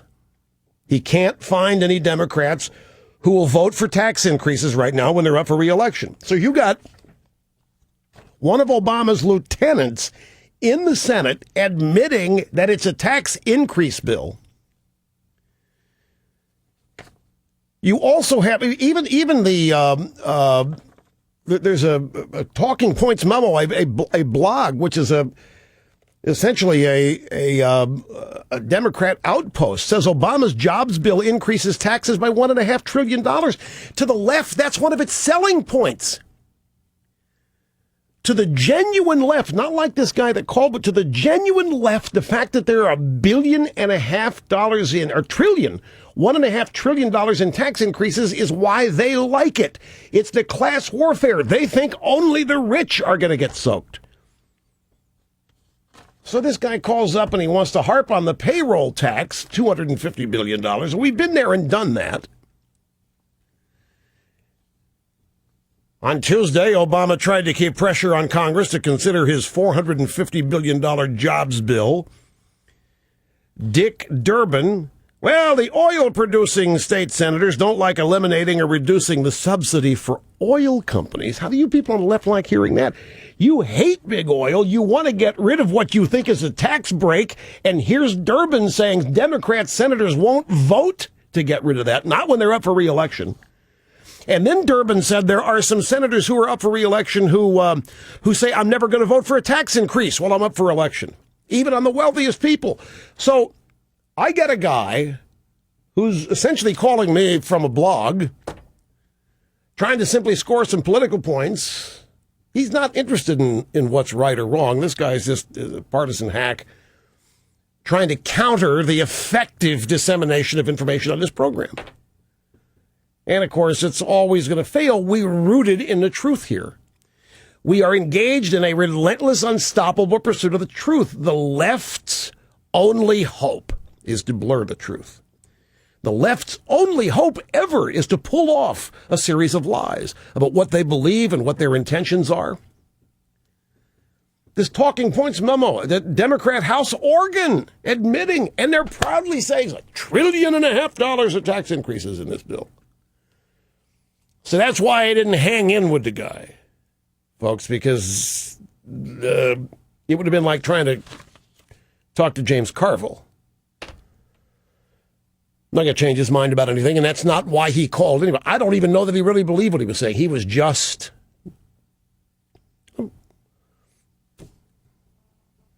You think he's a plant? You know, seminar caller plant. Yeah, well, different subject matter. The other three that we've had this week have talked about different things. But yeah, there's no question. Look, the regime supporters out there are in a panic. And why are they in a panic? They're in a panic because they're getting what they wanted. They got health care. They're getting a promise to raise taxes on the rich. And it's dooming them. Their leader would face a landslide defeat if the election were today. So, of course, they're going to start calling this program and trying to counterbalance what's happening here. We're just way too effective. That's why I'm not going to waste time talking with the guy. Dick Durbin's a second-ranking Democrat in the Senate, right behind Dingy Harry, and he's admitting he can't get any votes from Democrats because it's a tax increase bill and they're up for re-election. Who's next? BJ in Westchester County, New York. Great to have you on the show. Good afternoon, Rush. It's a pleasure talking to you. Thank you very much. The reason I called was because my concern with political correctness is that it's not just a sort of a dorky thing, but in some cases already it's proven deadly. For instance, in Fort Hood, where 13 military and one unborn child were murdered. And I think a lot of it was because of fear of political incorrectness. Oh, gosh, you're right. There's no question about it. So what we had here was a guy named Mahmoud Abdul Mahmoud, whatever, talking to a sheikh in Yemen named Al-Waki, I'm going to kill you. And we said, there's nothing to see here. And then the guy mows down 13 people and goes, how did this happen? Well, this is really slip past. No, you're exactly right. And this kind of political correctness has always stunned me because this started within days of 9/11. The State Department, you might remember, BJ, the State Department convened a for lack of a better word, seminar, the subject of which was, what did we do to cause this? Why do they not like us? What's wrong with us? In other words, there was justification on the part of those 19 hijackers, and we had to figure out what we were doing that made them this angry and mad in order to stop others from doing it again. That it was all the fault lay with us. And that's when the political correctness began, and it's only amplified since then. Well, I think it actually, if you broaden this whole idea of political correctness, it's started much earlier than that, because it has to do with wordsmithing, such as instead of saying I'm pro-abortion, meaning pro-choice, to go ahead and destroy your child, that they call it choice because choice is such a nice word. Another thing that they're just starting to do now is... let me tell you something, BJ. I tried that once. I announced on this program way back in, there have been several eras of the pro-life, pro-choice debate. Mid to late 80s, early 90s, and it cooled off for a while when Clinton was in the White House. And it ramped it back up. And then during one of these really hot periods, when I was doing caller abortions, make the point, I also claimed that I had an epiphany the night before, and that I had changed my mind on this whole thing, and I now, too, was pro-choice. And it caused understandable hubbub in the audience for a while, until a caller said, "What do you mean, pro-choice?" I said, "Well, I choose life." And the pro-choicers descended on me like a bunch of condors trying to find some antifreeze. I mean, they jumped on me. You're not pro-choice. Yes, I am. I choose life. And what I was trying to illustrate was that pro-choice isn't pro-choice, that the pro-choice position doesn't tolerate choice. The pro-choice position is pro-abortion, but they can't survive being known as pro-abortion, because it's never been the case that the majority of people in this country are for abortion on demand as a means of birth control. And as a result of that show, we now have Choose Life license plates. That's what I was saying earlier this week and last week. There's a debate raging inside the Republican leadership. They don't like being called the GOP or Republican establishment. They don't like that. They're trying to say that they are the conservative establishment. And whoever controls the language is always going to win the debate. So the left, climate change, when snow starts falling in June, not global warming. When that doesn't work, all of a sudden it becomes climate change or what have you. In this case, pro-choice was exposed as actually meaning pro-abortion, and they couldn't handle that, so they dumped on me. So political correctness has been around for the longest time, and all it is the left's censorship of speech. It is the vehicle by which the left shuts up people who say things the left doesn't want to hear or doesn't want to have to deal with. Pure and simple. I appreciate the call, BJ. A brief, obscene profit timeout. We'll be right back. He makes it look easy, but it's not. Rush on the EIB network.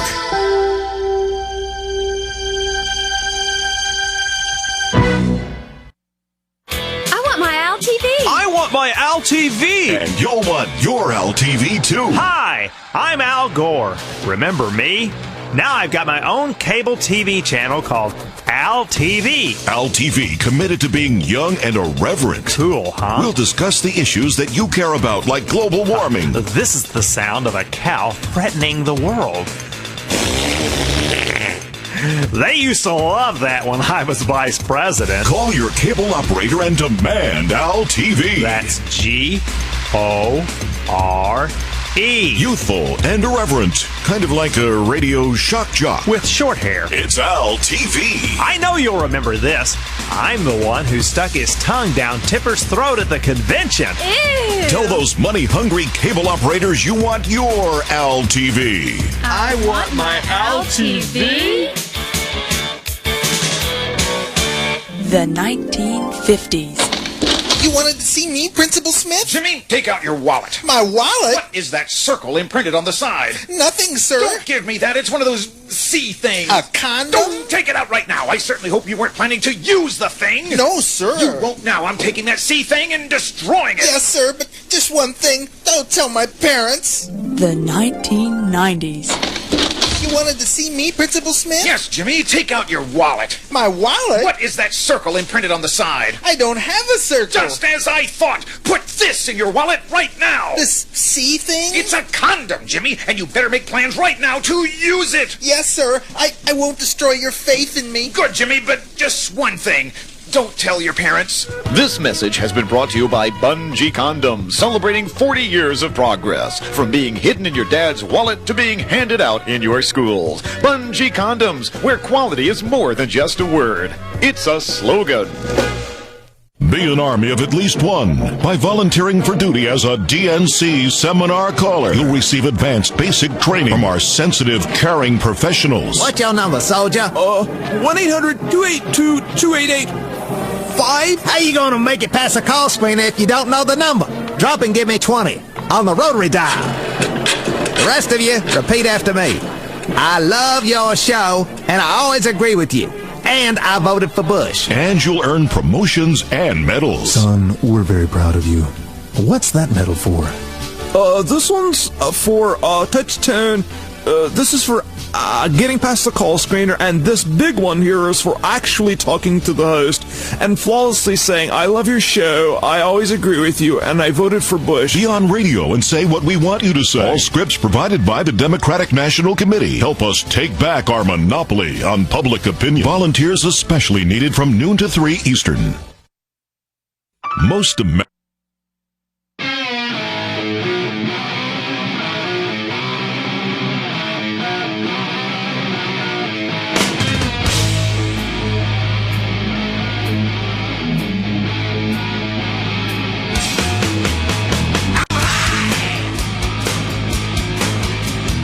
Cat scratch fever. From our buddy to Nuge, Ted Nugent. From Judicial Watch, in its quest to promote taxpayer-funded entitlement programs, the Obama regime has actually rewarded a state with a $5 million bonus for its efficiency in adding food stamp recipients to already bulging food stamp rolls. It's part of the regime's campaign to eradicate food insecure households, quote unquote, by improving access and increasing participation in the government's Supplemental Nutrition Assistance Program, or food stamps. This week, Oregon officials bragged that the regime has given them $5 million in performance bonuses for ensuring that people eligible for food benefits get them, and for its swift processing of applications. It's the 5th consecutive year that Oregon has been recognized with the federal government for exceptional administration of the food stamp program. This according to the announcement posted on the state's Department of Human Services website. State official who runs SNAP food stamp program assures that her staff will continue working very hard to exceed expectations and to sign up even more people to the food stamp program. Growing government, growing dependency. It's a SNAP. It's easy. And of course, the goal is to ultimately have more takers than producers, so that the Democrat Party's power will never again be in doubt. And folks, we're already at the tipping point. Also, notice that Oregon has won this award 5 years in a row.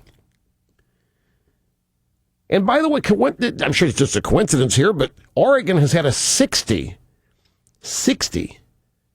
increase in food stamp users since 2008, and they're being given awards by the regime. And yet they promise to work even harder to have an even greater impact on the 2012 elections. By the way, the government trying out a new pilot program to make it even easier to get food stamps. They're going to stop even bothering to interview applicants. Do you know why they figure? Who would lie about needing free food? They're not going to interview applicants anymore, thirdly, because they figure Nobody would ever lie about needing food. See, in a sane world, honestly enough, in a sane world, states would be rewarded for lowering the food stamp rolls. Here, Oregon, a 60% increase in food stamp usage in 4 years, and they're promised to work even harder to keep getting the awards. Meanwhile, Ed, let's go to audio soundbite number 1. Back in time, a few weeks, 9 days actually, September 21st, at a lay Episcopal church gathering, the senior White House advisor, Valerie Jarrett. He has a vision for our country, and I think his American Jobs Act sent a very positive signal about what we could do instantly to create some jobs, because we know that's the backbone of our community. We have to give people a livelihood so that they can provide for their families. And it's a vision, I think his is a moral vision. It's a vision based very deeply in values and taking care of the least of these and making sure that we are creating a country that's a country for everybody, not just for the very, very wealthy, but we're working hard to lift people up out of poverty and give them a better life and a footing. And that's what government is supposed to do. That's what government's supposed to do. This is one of Obama's chief advisors, Valerie Jarrett. Purpose of government is to give people a livelihood so they can provide for their families. That's the role of government, to give people a livelihood.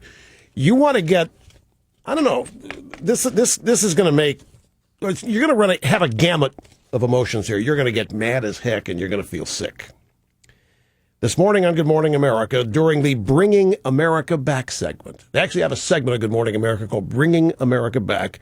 Chris Cuomo went back to his grade school, Immaculate Conception School, Jamaica, Queens, spoke with 2nd, 3rd, and 4th graders about how the economy is affecting them. And there was a Q&A, and a student named Kaneen and Cuomo have this conversation. What do you want to be when you grow up? I want to be a president. So you want to be president of the United States? Mm-hmm. You think you're smart enough? Yes. Why should I vote for you? I'll ask the rich people to give some of the money to the government and ask the government to give the people who really need the money. Oh, yeah? Okay, I represent the rich people now. I don't want to give any more money. Well, then you're greedy. That was on Good Morning America today. Chris Cuomo talking to 2nd, 3rd, 4th grade. I don't know what grade she's in. I will ask the rich people to give some of the money to government and ask the government to give the people who really need the money. So Chris Cuomo, yeah, well, I represent the rich people. I don't want to give any more money. Well, then you're greedy. This is what passes for education, this brainwashing. This is exactly what Herman Cain was talking about. Kid what? Kid probably gets an A, and you know something else? The kid's parents probably wouldn't be bothered by this at all. Not at this school. This is Jamaica, Queens. You think the kid's parents would be bothered by them? Northeast liberal, New York City, the parents probably think this is exactly right. They probably think their kid's smart as hell. Kid's learning exactly what the kid needs to learn. The rich are the problem. We need government to take money from the rich and give it to the poor people. And the rich people are poor, are greedy. Everybody's learning their lesson just exactly as the left intends it. Members of the media, do not panic. Your show prep will continue with Rush on the EIB network.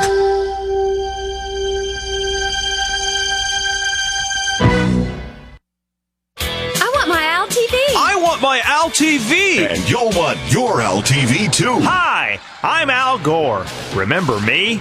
Now I've got my own cable TV channel called Al TV. Al TV, committed to being young and irreverent. Cool, huh? We'll discuss the issues that you care about, like global warming. This is the sound of a cow threatening the world. They used to love that when I was vice president. Call your cable operator and demand Al TV. That's G-O-R-E. Youthful and irreverent. Kind of like a radio shock jock. With short hair. It's Al TV. I know you'll remember this. I'm the one who stuck his tongue down Tipper's throat at the convention. Ew! Tell those money-hungry cable operators you want your LTV. I want my LTV. The 1950s. You wanted to see me, Principal Smith? Jimmy, take out your wallet. My wallet? What is that circle imprinted on the side? Nothing, sir. Don't give me that. It's one of those C things. A condom? Don't take it out right now. I certainly hope you weren't planning to use the thing. No, sir. You won't now. I'm taking that C thing and destroying it. Yes, sir, but just one thing. Don't tell my parents. The 1990s.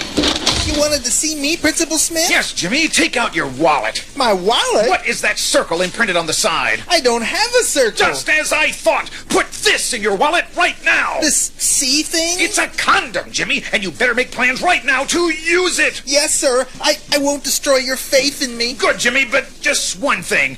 Don't tell your parents. This message has been brought to you by Bungee Condoms, celebrating 40 years of progress. From being hidden in your dad's wallet to being handed out in your schools. Bungee Condoms, where quality is more than just a word. It's a slogan. Be an army of at least one. By volunteering for duty as a DNC seminar caller, you'll receive advanced basic training from our sensitive, caring professionals. What's your number, soldier? 1-800-282-2885. How you gonna make it past the call screener if you don't know the number? Drop and give me 20 on the rotary dial. The rest of you, repeat after me. I love your show, and I always agree with you. And I voted for Bush. And you'll earn promotions and medals. Son, we're very proud of you. What's that medal for? This one's for touch tone. This is for getting past the call screener, and this big one here is for actually talking to the host and flawlessly saying, I love your show, I always agree with you, and I voted for Bush. Be on radio and say what we want you to say. All scripts provided by the Democratic National Committee. Help us take back our monopoly on public opinion. Volunteers especially needed from noon to 3 Eastern. Most Americans.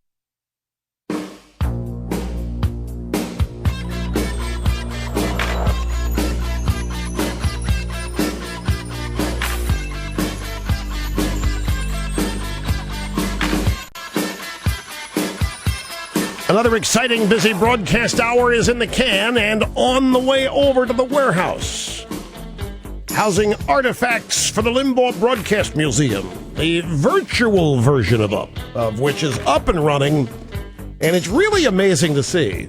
Fascinating. Limbaugh Broadcast Museum at rushlimbaugh.com. One big, exciting hour left, and we're coming right back. Don't go away.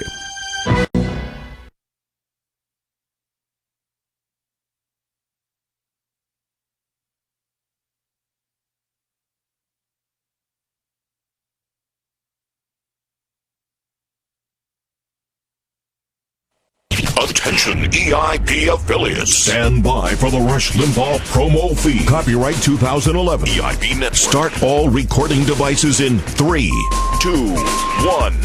Now. Rush Limbaugh. In the real world, everything is collapsing on Obama now. Rush Limbaugh. You go to the Drudge homepage, and there's a side-by-side picture of Chris Christie and Obama. Obama 44%, Chris Christie 43%. Every day it's a different Obama versus Paul, Obama Christie, Obama Palin, Obama whatever. I'm going to make an offer right now. Any polling company, I will pay for it. Do a poll. Mickey Mouse versus Obama.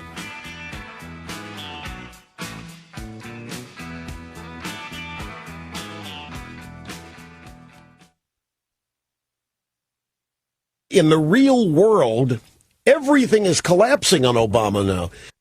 You go to the Drudge homepage, and there's a side-by-side picture of Chris Christie and Obama. Obama 44%, Chris Christie 43%. Every day it's a different Obama versus Paul, Obama Christie, Obama Palin, Obama whatever. I'm going to make an offer right now. Any polling company, I will pay for it. Do a poll. Mickey Mouse versus Obama.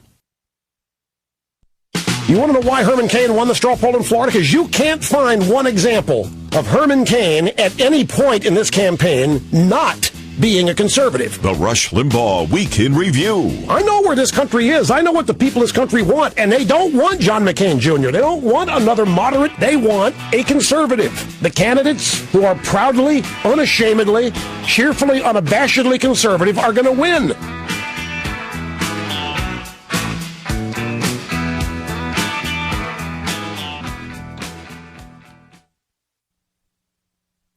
Rush Limbaugh. Serving humanity and having more fun than a human being should be allowed to have all at the same time. Join Rush every weekday as we discuss serious issues of the day and explore them with irreverent humor. Be with us next time we unwrap another Rush Limbaugh program. A package unavailable anywhere else in the major mainstream American media. The one and only Rush. Rush Limbaugh, talent on loan from God.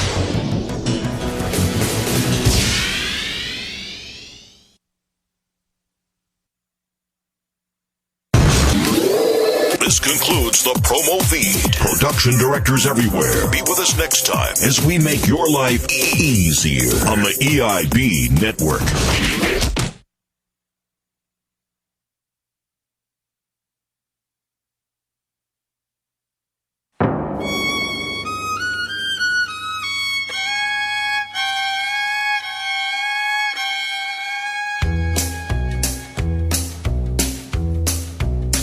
When Barack Obama came to town, Bin Laden, he just laughed.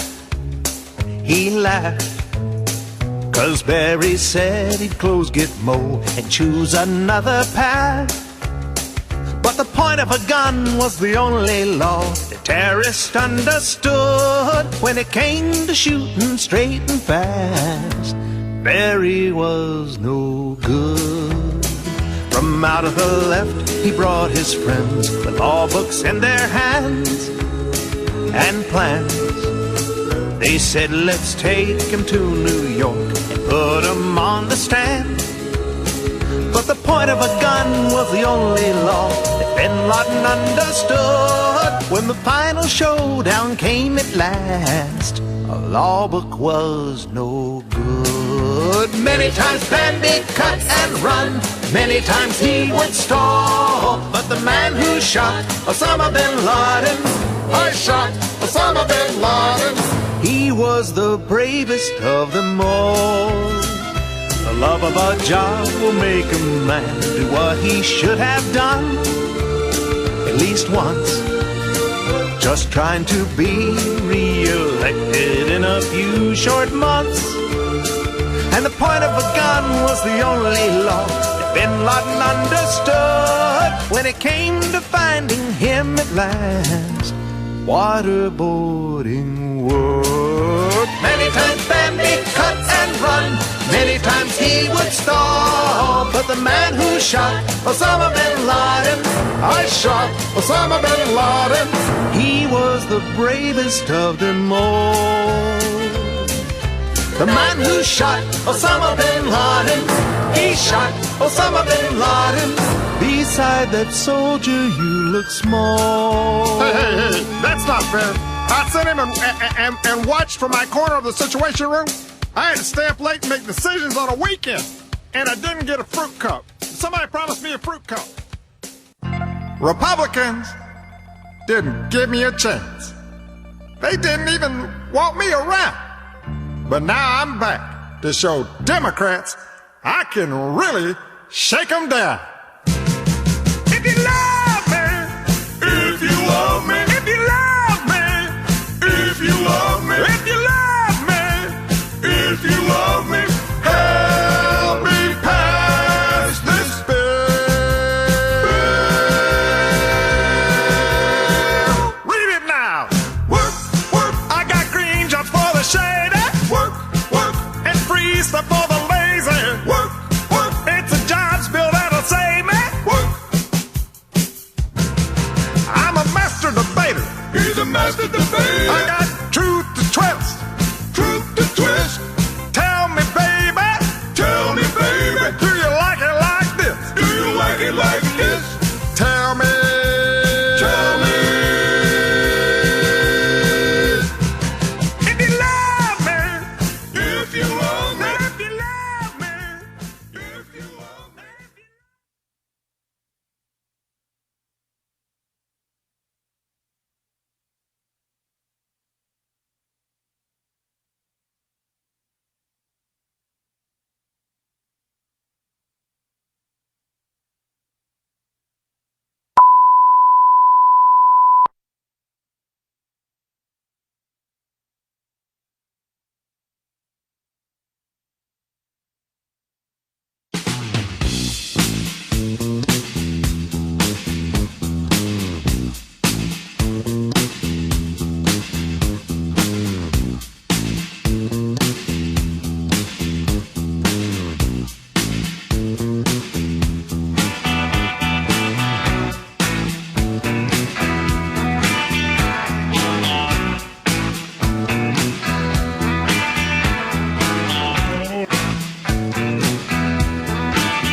tell you, everywhere I look, Drudge even has a headline on it.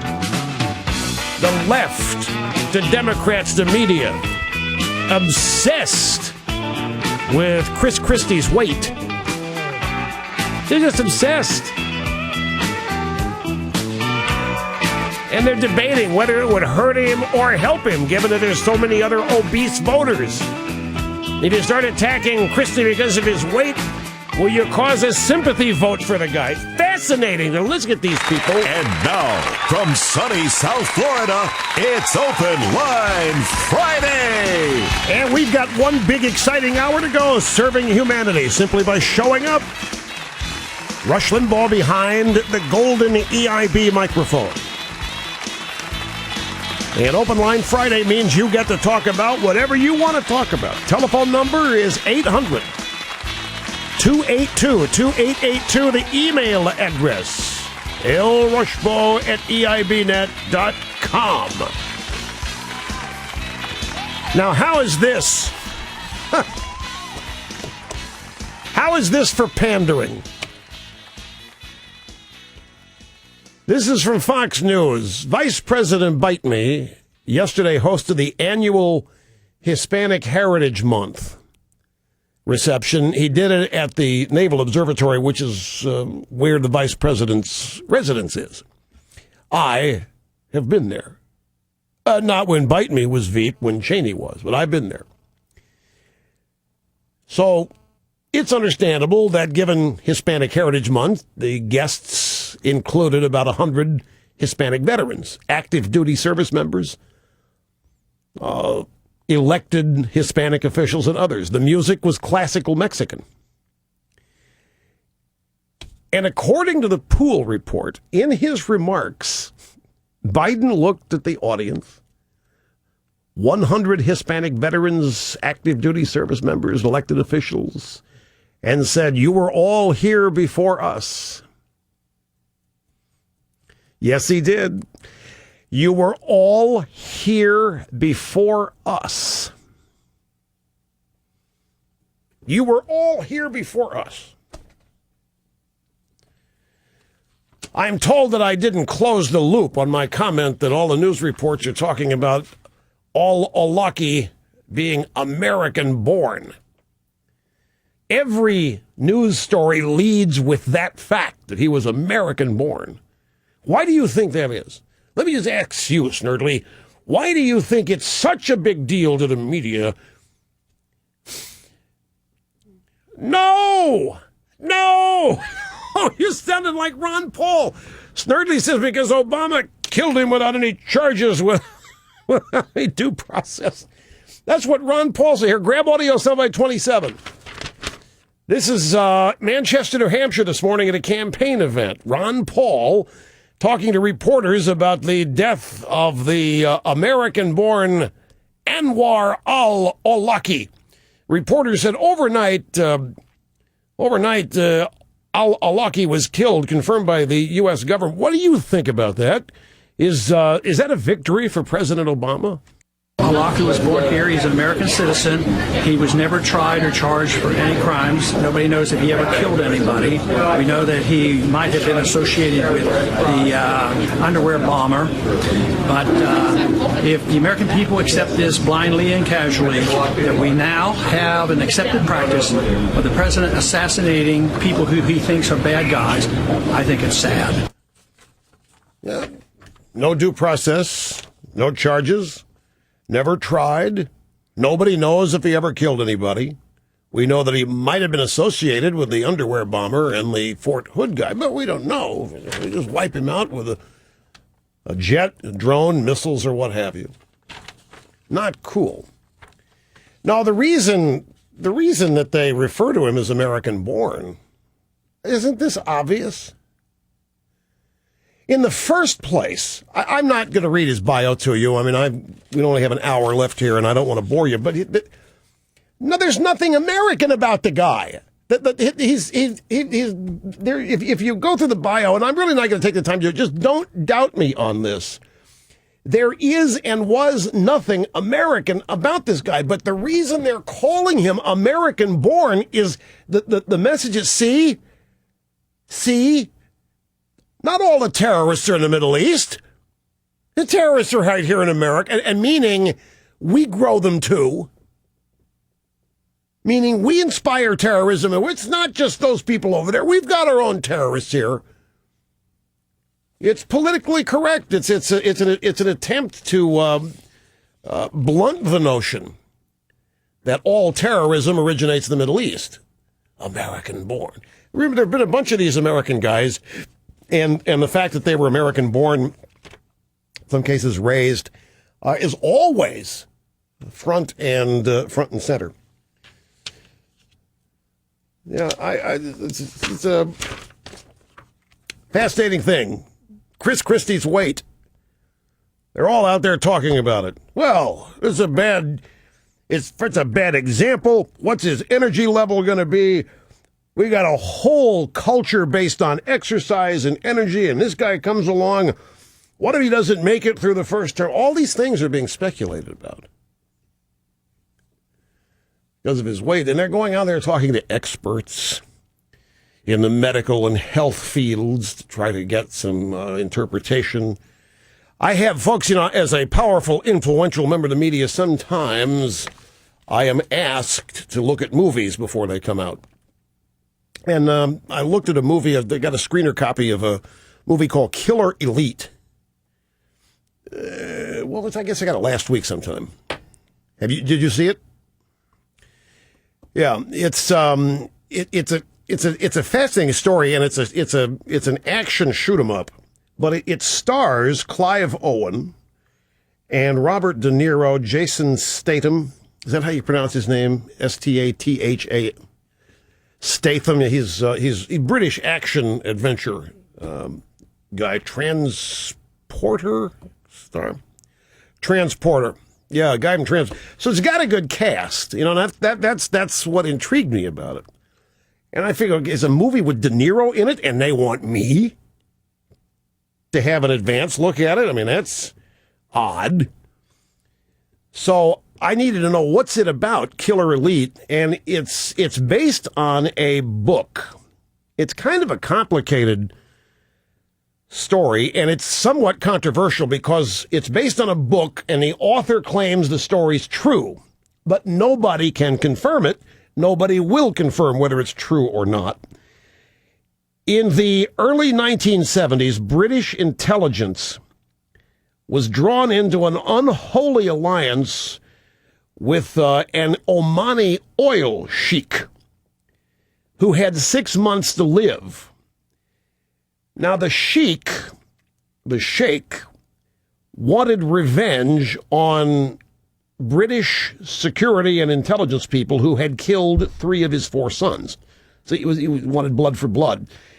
And what he didn't know, and this is the book here that this is all based on, is called the Fetterman.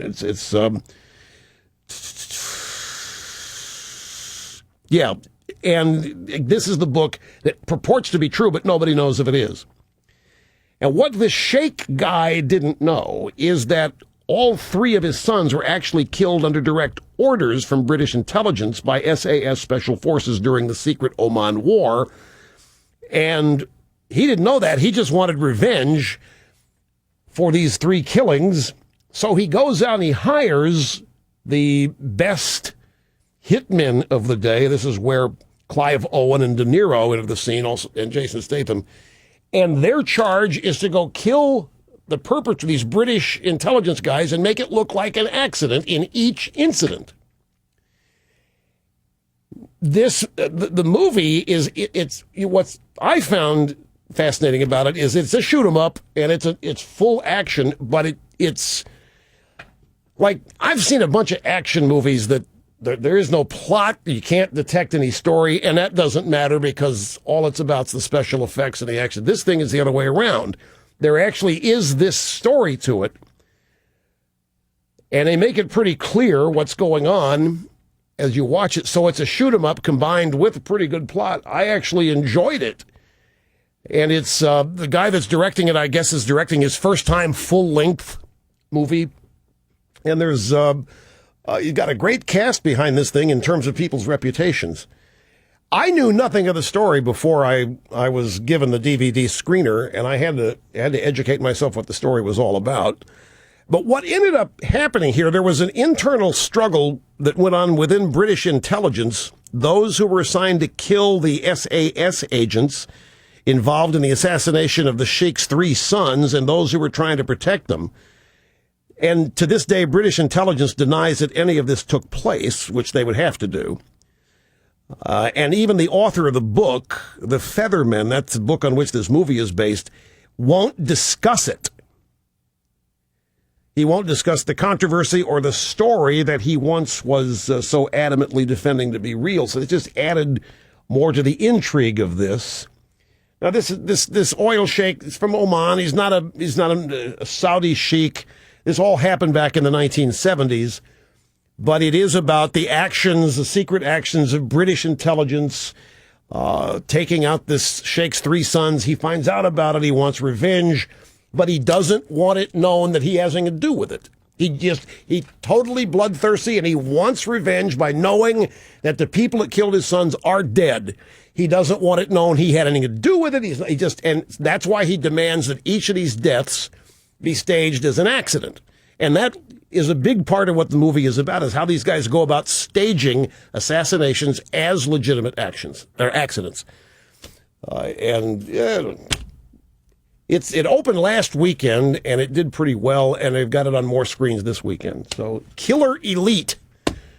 If that genre, if you like that kind of movie, I think you'd really like this. I do like the genre now and then. It is an escape movie. It'll take you away, but there is a genuine story behind it, and the intrigue of it being true or not just adds to it. Anyway, let me take a break here. We'll do that, come back, and grab more of your phone calls as Open Line Friday rolls on right here at the EIB Network. Sit tight. The #1 talk radio personality of all time, Rush Limbaugh, on the EIB Network.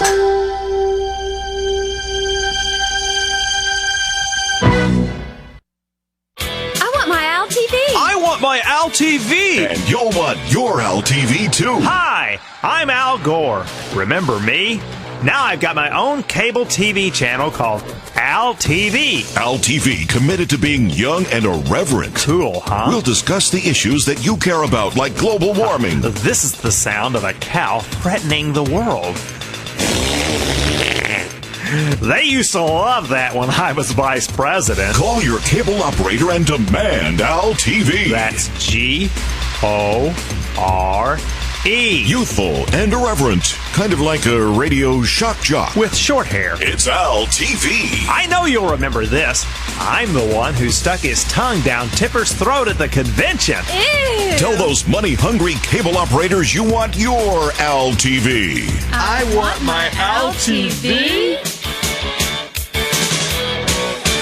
The 1950s. You wanted to see me, Principal Smith? Jimmy, take out your wallet. My wallet? What is that circle imprinted on the side? Nothing, sir. Don't give me that. It's one of those C things. A condom? Don't take it out right now. I certainly hope you weren't planning to use the thing. No, sir. You won't now. I'm taking that C thing and destroying it. Yes, sir, but just one thing. Don't tell my parents. The 1990s. You wanted to see me, Principal Smith? Yes, Jimmy. Take out your wallet. My wallet? What is that circle imprinted on the side? I don't have a circle. Just as I thought. Put this in your wallet right now. This C thing? It's a condom, Jimmy, and you better make plans right now to use it. Yes, sir. I won't destroy your faith in me. Good, Jimmy, but just one thing. Don't tell your parents. This message has been brought to you by Bungee Condoms, celebrating 40 years of progress. From being hidden in your dad's wallet to being handed out in your schools. Bungee Condoms, where quality is more than just a word. It's a slogan. Be an army of at least one. By volunteering for duty as a DNC seminar caller, you'll receive advanced basic training from our sensitive, caring professionals. What's your number, soldier? 1-800-282-2885. How you gonna make it past the call screener if you don't know the number?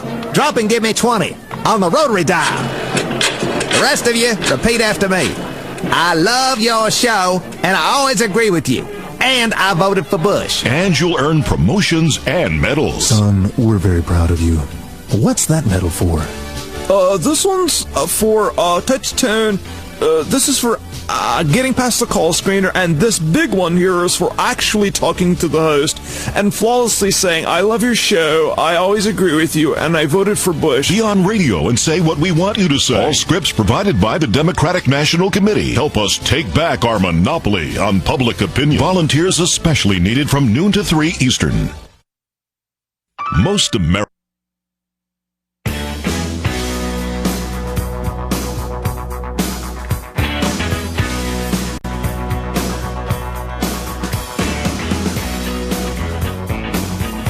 I just got an email from somebody who saw the movie, and they, the Killer Elite, and they liked it. Folks, it has an amazing number of twists in it, and it really does help if you know a little bit of the story in advance, which is why I took some time to tell you about the story. This oil sheik doesn't want it known that he's the source behind these British agents being killed, and of course there's a team in British security, the security and intelligence that's designed to protect agents who engage in this kind of activity against any retaliation. So you've got the people protecting the assassins being targeted by the sheikh. The assassins are trying to set it up so it's accidents that kill these guys. And I'm not going to give it all the way to you. Now, the added factor here of whether or not it could be a true story. And it's, as I say, to me, the best thing about it was it is a shoot 'em up and an action thing, but it's got a plot line you can follow and a purpose to it with dialogue that makes sense. It's not just gratuitously action-packed, special effect oriented. It's actually that takes second seat or priority, if you will. It's worth it. Killer Elite. Ron, San Diego, California. Great to have you on the EIB network. Hello, sir. Hi, Rush. Honored to speak with you. Thank you. I appreciate that. Oh, I first started listening to you when you had your television show. It was a long time ago, but great. It seems like just yesterday to me. It was 1994. You're right. Well, I miss seeing you on TV, so I'm glad you have the Ditto Cam. I appreciate that. You bet. The reason for my call is I've listened to the spin that's coming out of the administration on Solyndra, and I thought I would give you a different take on this from someone who's in this industry.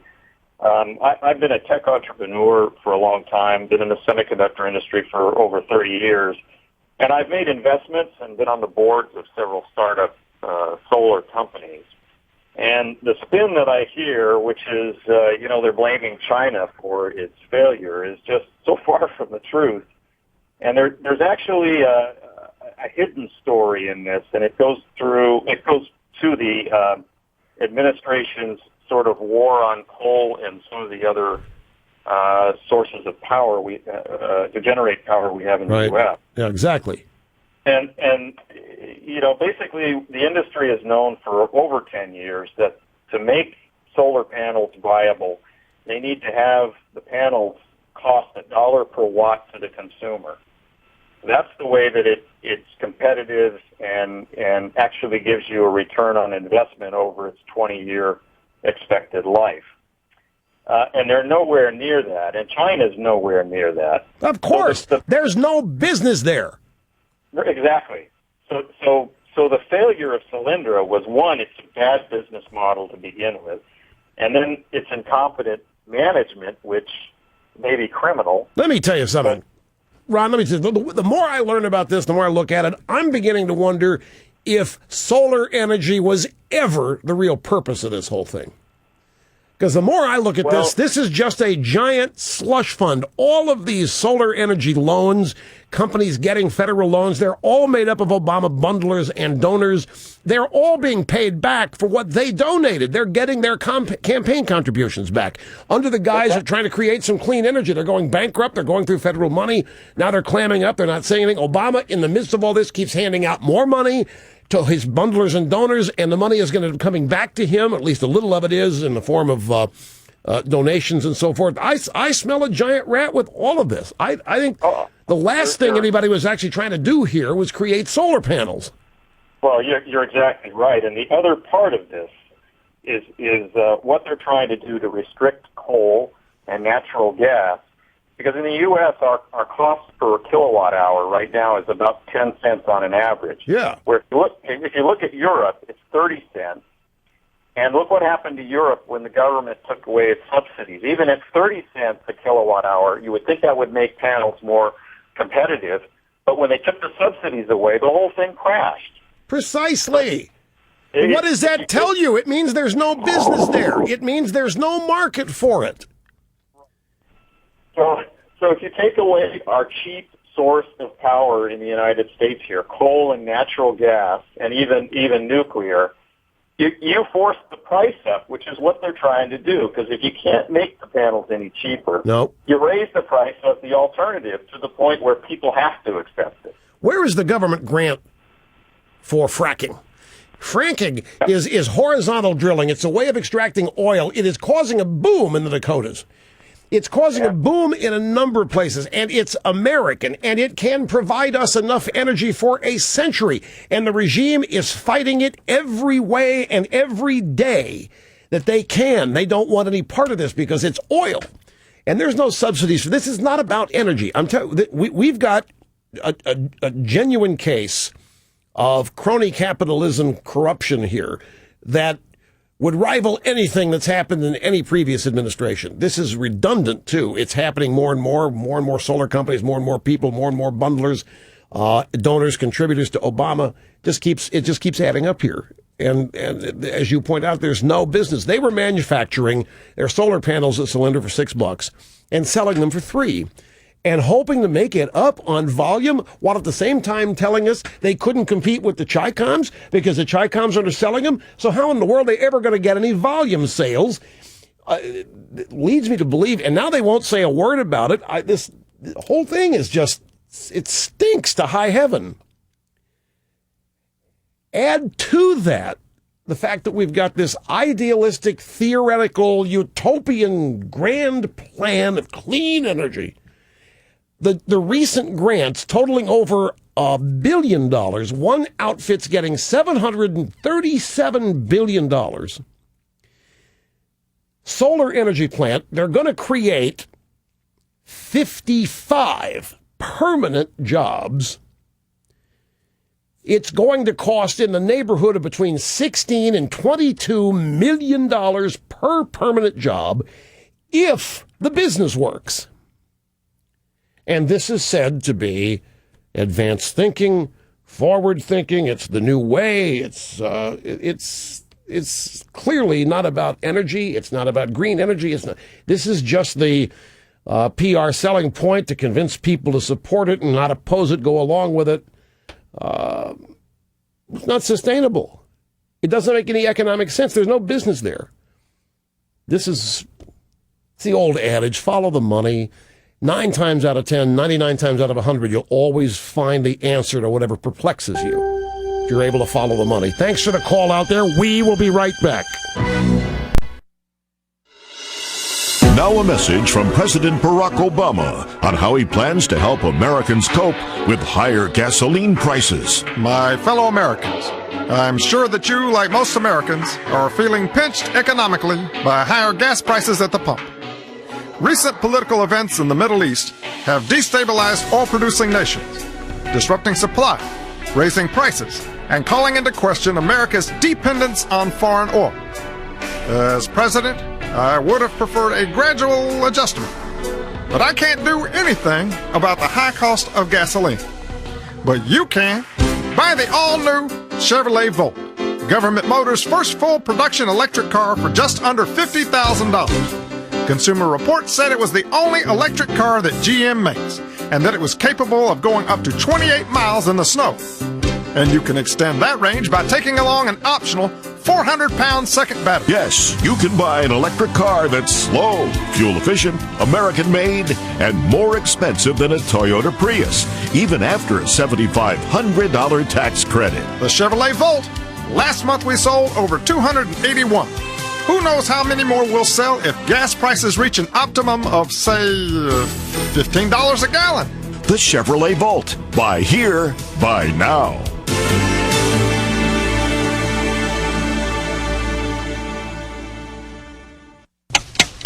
The sale has just begun. Hi, We're the Barnacle Brothers, and the biggest sale in our history began when you heard the clock start ticking. It's our 60-second sale. And you've only got 50 seconds left. Our doors were closed yesterday. Our doors were closed this morning. Our doors will be closed tomorrow. But our doors are open right now. But only for another 43 seconds. We got color televisions for $6 each. We got camcorders for $3 each. You need an entire living room set, you'll find it at Barnacle Brothers. For only $15. How about a car? We got this brand new Rolls-Royce stretch limousine for only $20. But you got to be here during the 60-second sale now in progress. Here's a lovely mink coat. 59 cents. And bars of pure plutonium. 3 for $1. All during the 60-second sale, which began 40 seconds ago. We didn't give you no warning. We can't extend the time. So if you want to save like never before, come to the 60-second sale at Barnacle Brothers. We tell you how to get here, but that'd take up too much time. Besides, if you're not here already, you ain't gonna make it. Because the fantastic Barnacle Brothers 60-second sale, with savings up to 99% off and more, is now over.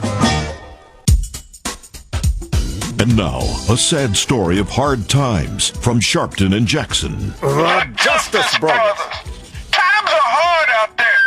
We know from experience. Recently, my Escalade rental was stripped.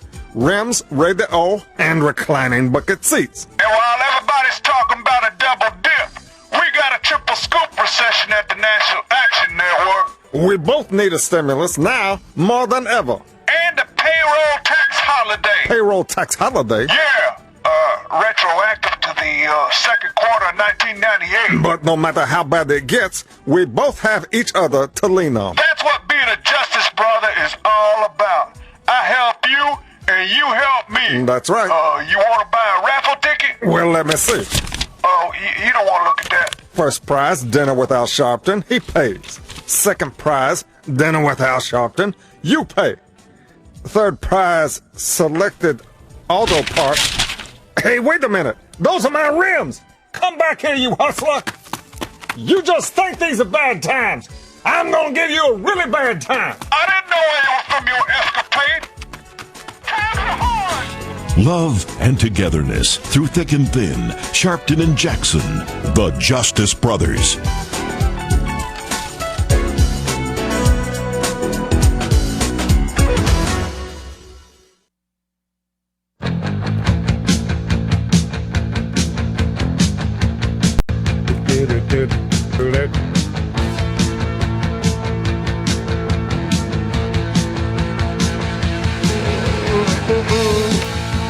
White House Press Secretary Jay Carney said today that Stephen Chu, the energy secretary, has Obama's full confidence.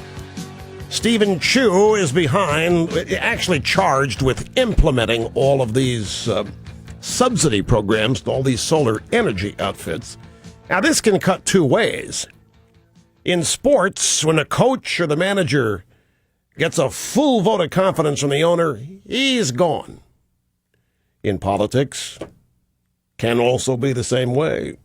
Some energy secretary gets a full vote of confidence in the president. Won't be long before he's seeking job in the private sector. Snerdley, you may not know this. Snerdley, big Cowboys fan, worried about the Cowboys-Lions game on Sunday. What is your biggest concern? Romo being hurt? What's your biggest concern? The fact your team can't score touchdowns in the red zone?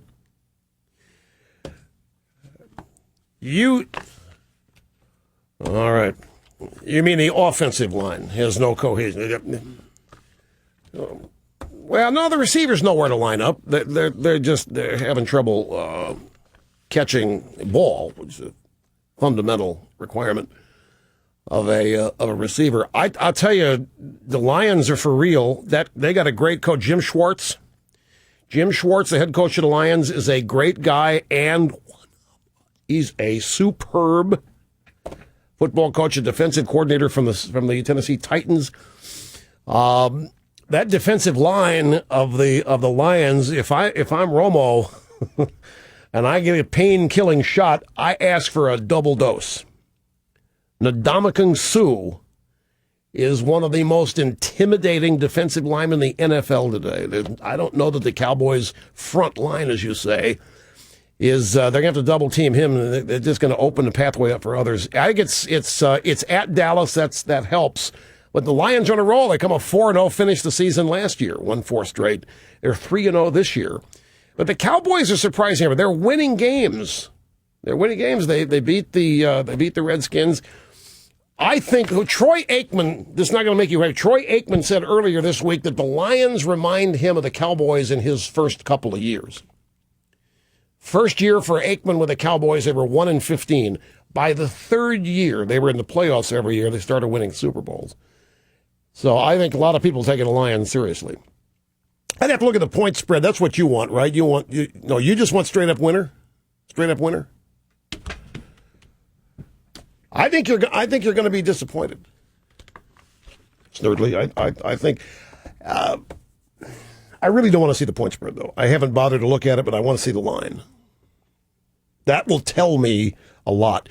Folks, the White House actually helped me this week make a point. It's true. Wednesday, the regime asked the Supreme Court to hear the Obamacare case. Much sooner than anybody thought that they would, the Department of Justice actually filed a petition with the Supreme Court to hear its appeal of an 11th Circuit Court ruling that overturned the individual mandate, which is the cornerstone of Obama's health care plan. And the court said, the 11th Circuit Court of Appeals said it was unconstitutional, but they left the rest of Obamacare intact.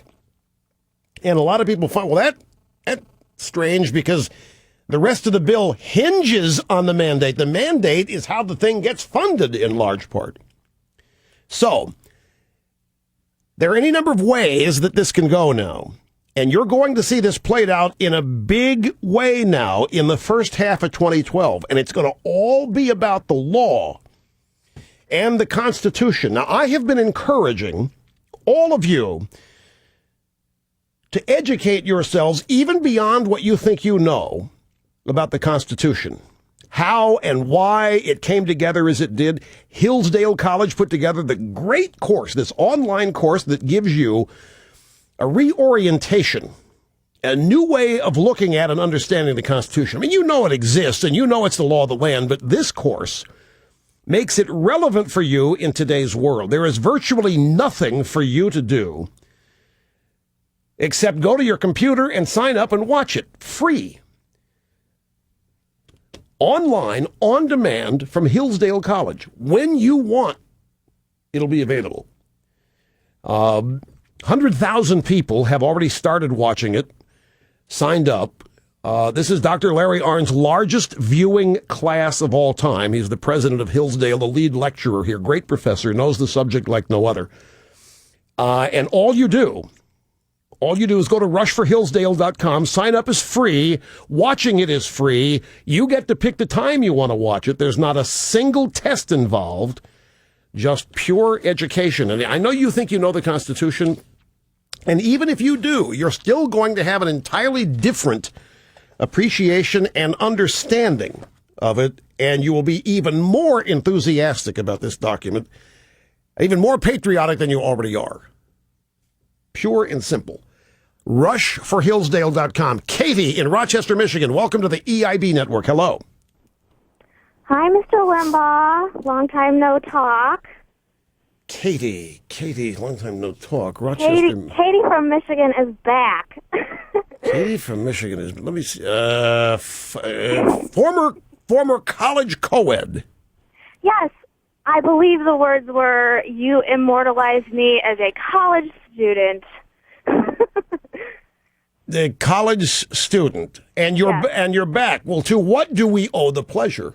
Oh, well, Mr. Limbaugh, you may have received just a few emails from people around the country telling you that I am volunteering to be your official EIB Network correspondent to the presidential debates at Oakland University, which is the school that I went to and you helped put on the map from all my communism class woes and that saga. So I am in shock that my little liberal school is having the presidential debates there, and when is that debate?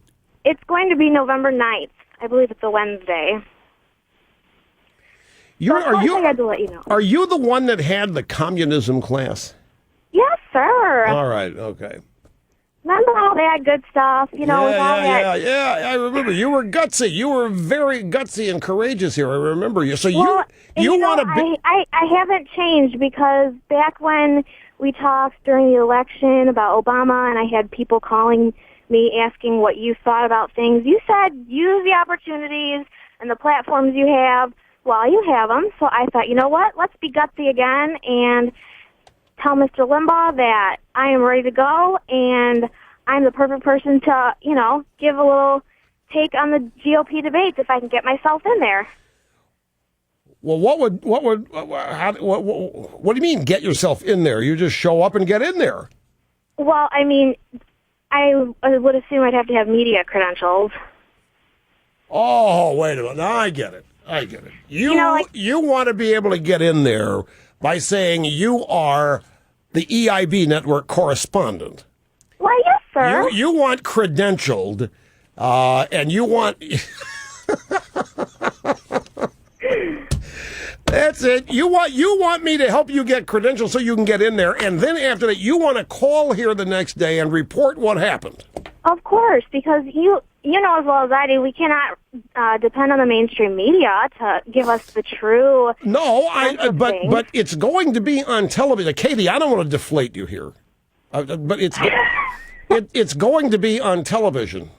And we will be watching it on television. I haven't yet needed a correspondent to tell me what I know. Well, I just thought that I know it'll be on television, but like that day, you can get my view of things from being there, especially since I was a student there, and you know everyone knows Katie from Michigan is from Oakland University, and just to have another perspective from someone who's not in the media. To, you know, add a little flavor to the whole debate. Wait a minute now. Everybody knows Katie from Michigan? Oh, trust me. Everybody knows Katie. How have you managed that, Katie? Because all thanks to you, Mr. Limbaugh. Oh, it's me. I did it. It's all thanks to you.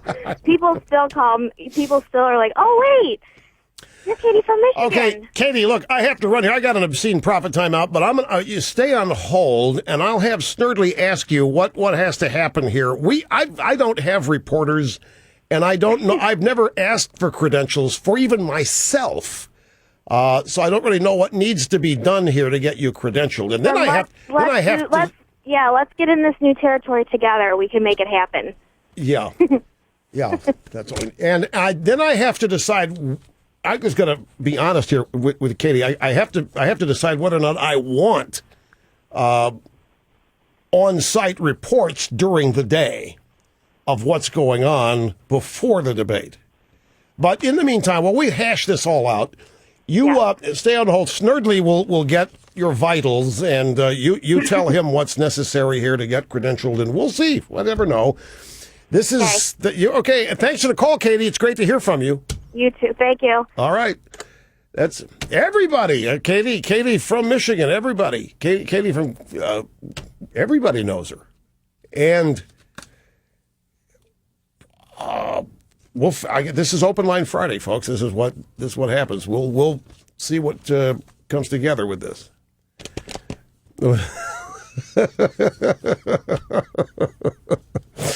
All right, brief timeout. As I said, sit tight, and we'll be back before you know it. Don't go away. Resistance is futile. Rush on the EIB network.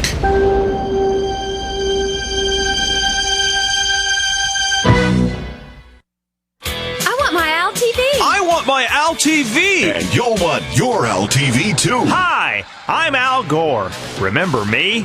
Now I've got my own cable TV channel called Al TV. Al TV, committed to being young and irreverent. Cool, huh? We'll discuss the issues that you care about, like global warming. This is the sound of a cow threatening the world. They used to love that when I was vice president. Call your cable operator and demand Al TV. That's G-A-L. O-R-E. Youthful and irreverent, kind of like a radio shock jock. With short hair. It's Al TV. I know you'll remember this. I'm the one who stuck his tongue down Tipper's throat at the convention. Ew. Tell those money-hungry cable operators you want your Al TV. I want my Al TV. The 1950s.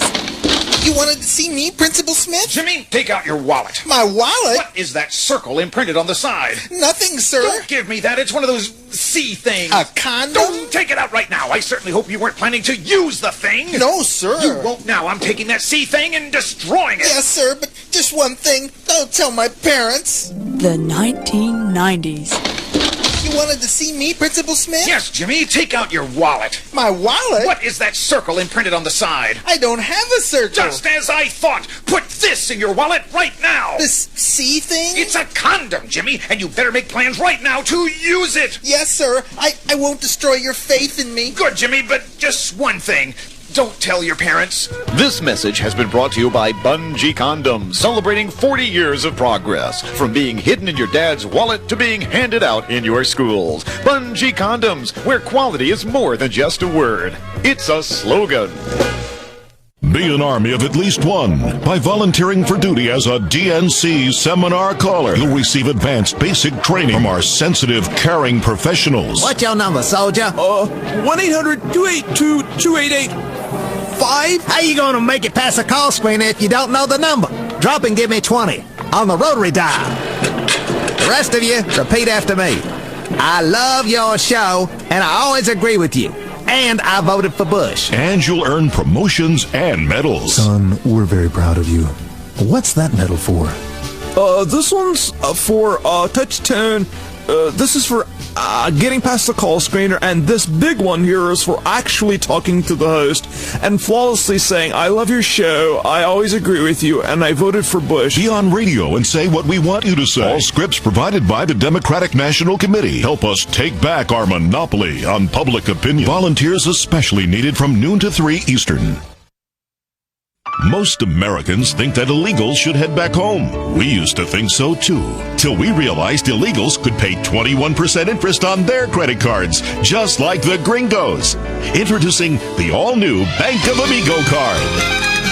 The Bank of Amigo card is the best friend an undocumented worker ever had. Packed with special features like bonus points for every day you're in our country. Good towards health care, border crossings, college education, fake IDs, and so much more. And the Bank of Amigo card is the only card endorsed by Senator John McCain.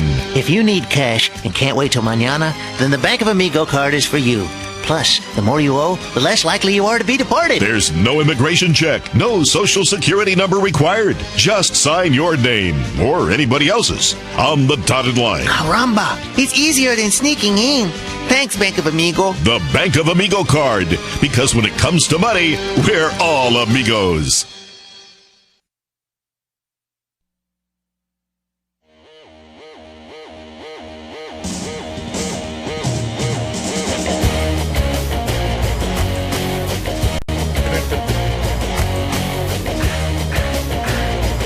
Okay, I looked at it. Straight up, picking the Cowboys, Sturdley. Picking the Cowboys straight up. I hope that makes you feel better.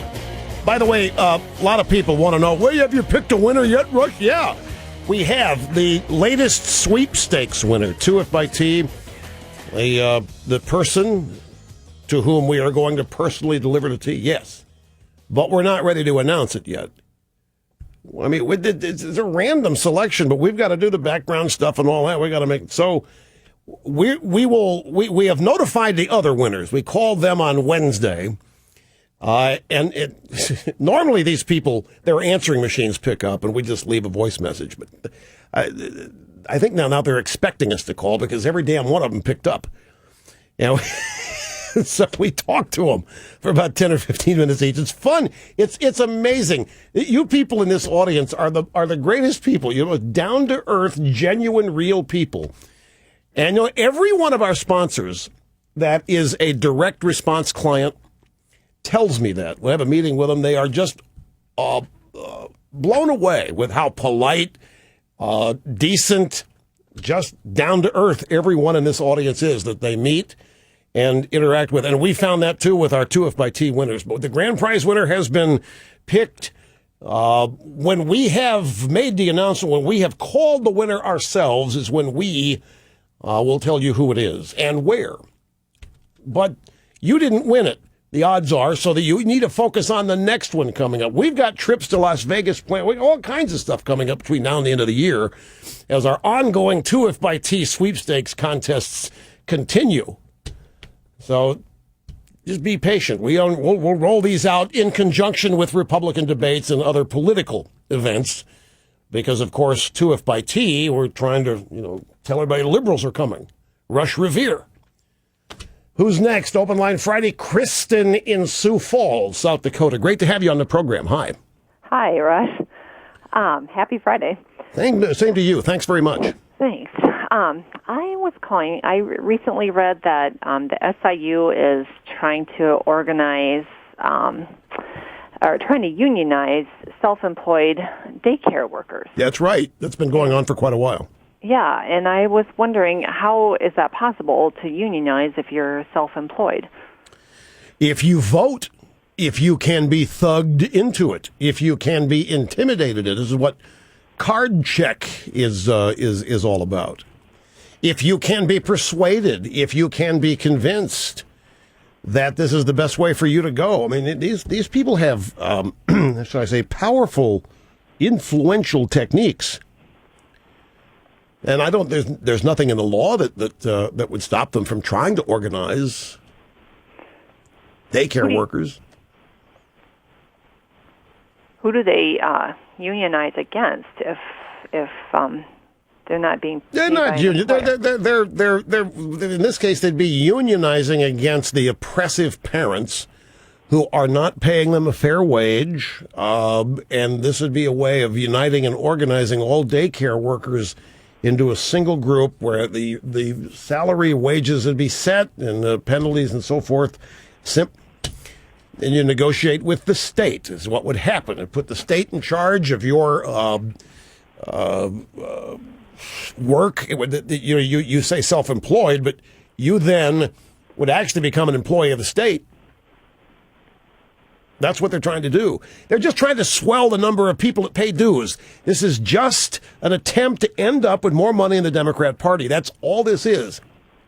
SEIU local, I think it's 284 is in charge of daycare workers. And they're trying to turn them into state employees, pure and simple. Now you're saying, well, how can they do that? That's who liberals are. This is who we're dealing with. They would organize every group of people and unionize them if they could. Oh, there's a story up on Fox News. Rush Limbaugh pokes fun at First Lady's trip to Target. Already in the news. What did I say? All I said was, what is she doing buying Lysol for the White House? Oh, I did say she was dressed up like Lady Gaga. Maybe that's what got him. Rush Limbaugh, simply fascinating on the EIB network.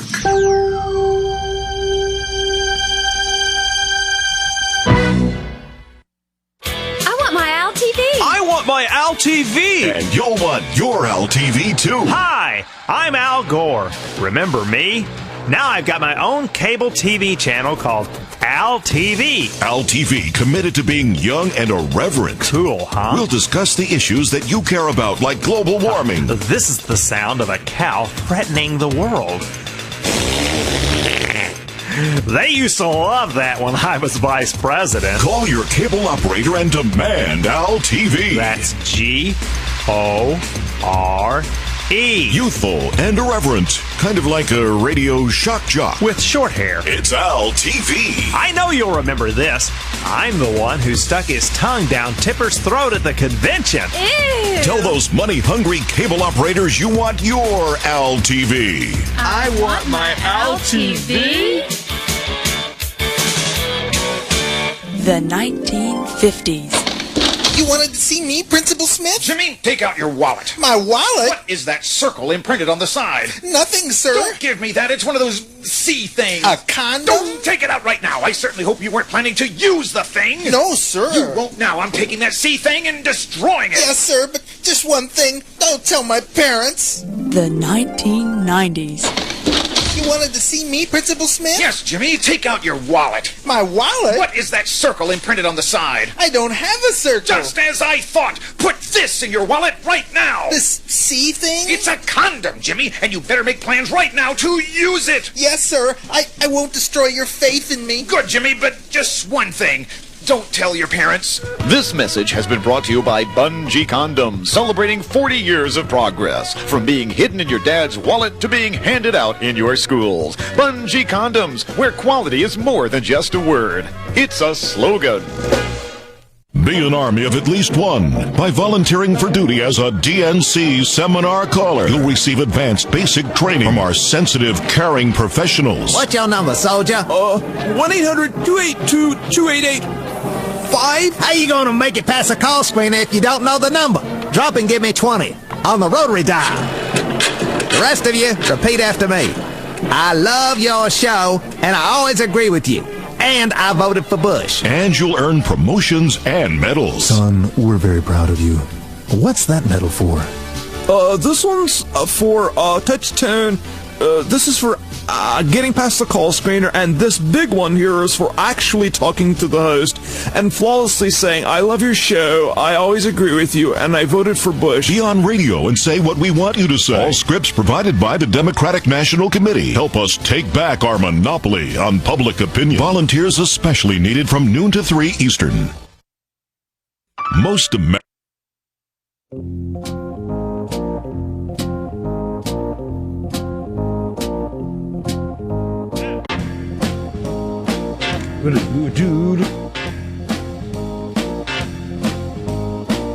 Well, what a great week of broadcast excellence, folks. And another see I told you so from the Politico. Warren Buffett not completely on board with Obama's jobs plan. Look, there are two interpretations of this, but apparently Warren Buffett doesn't want tax increases on as many rich people as Obama does. And he's not really crazy about having his name associated with a tax increase.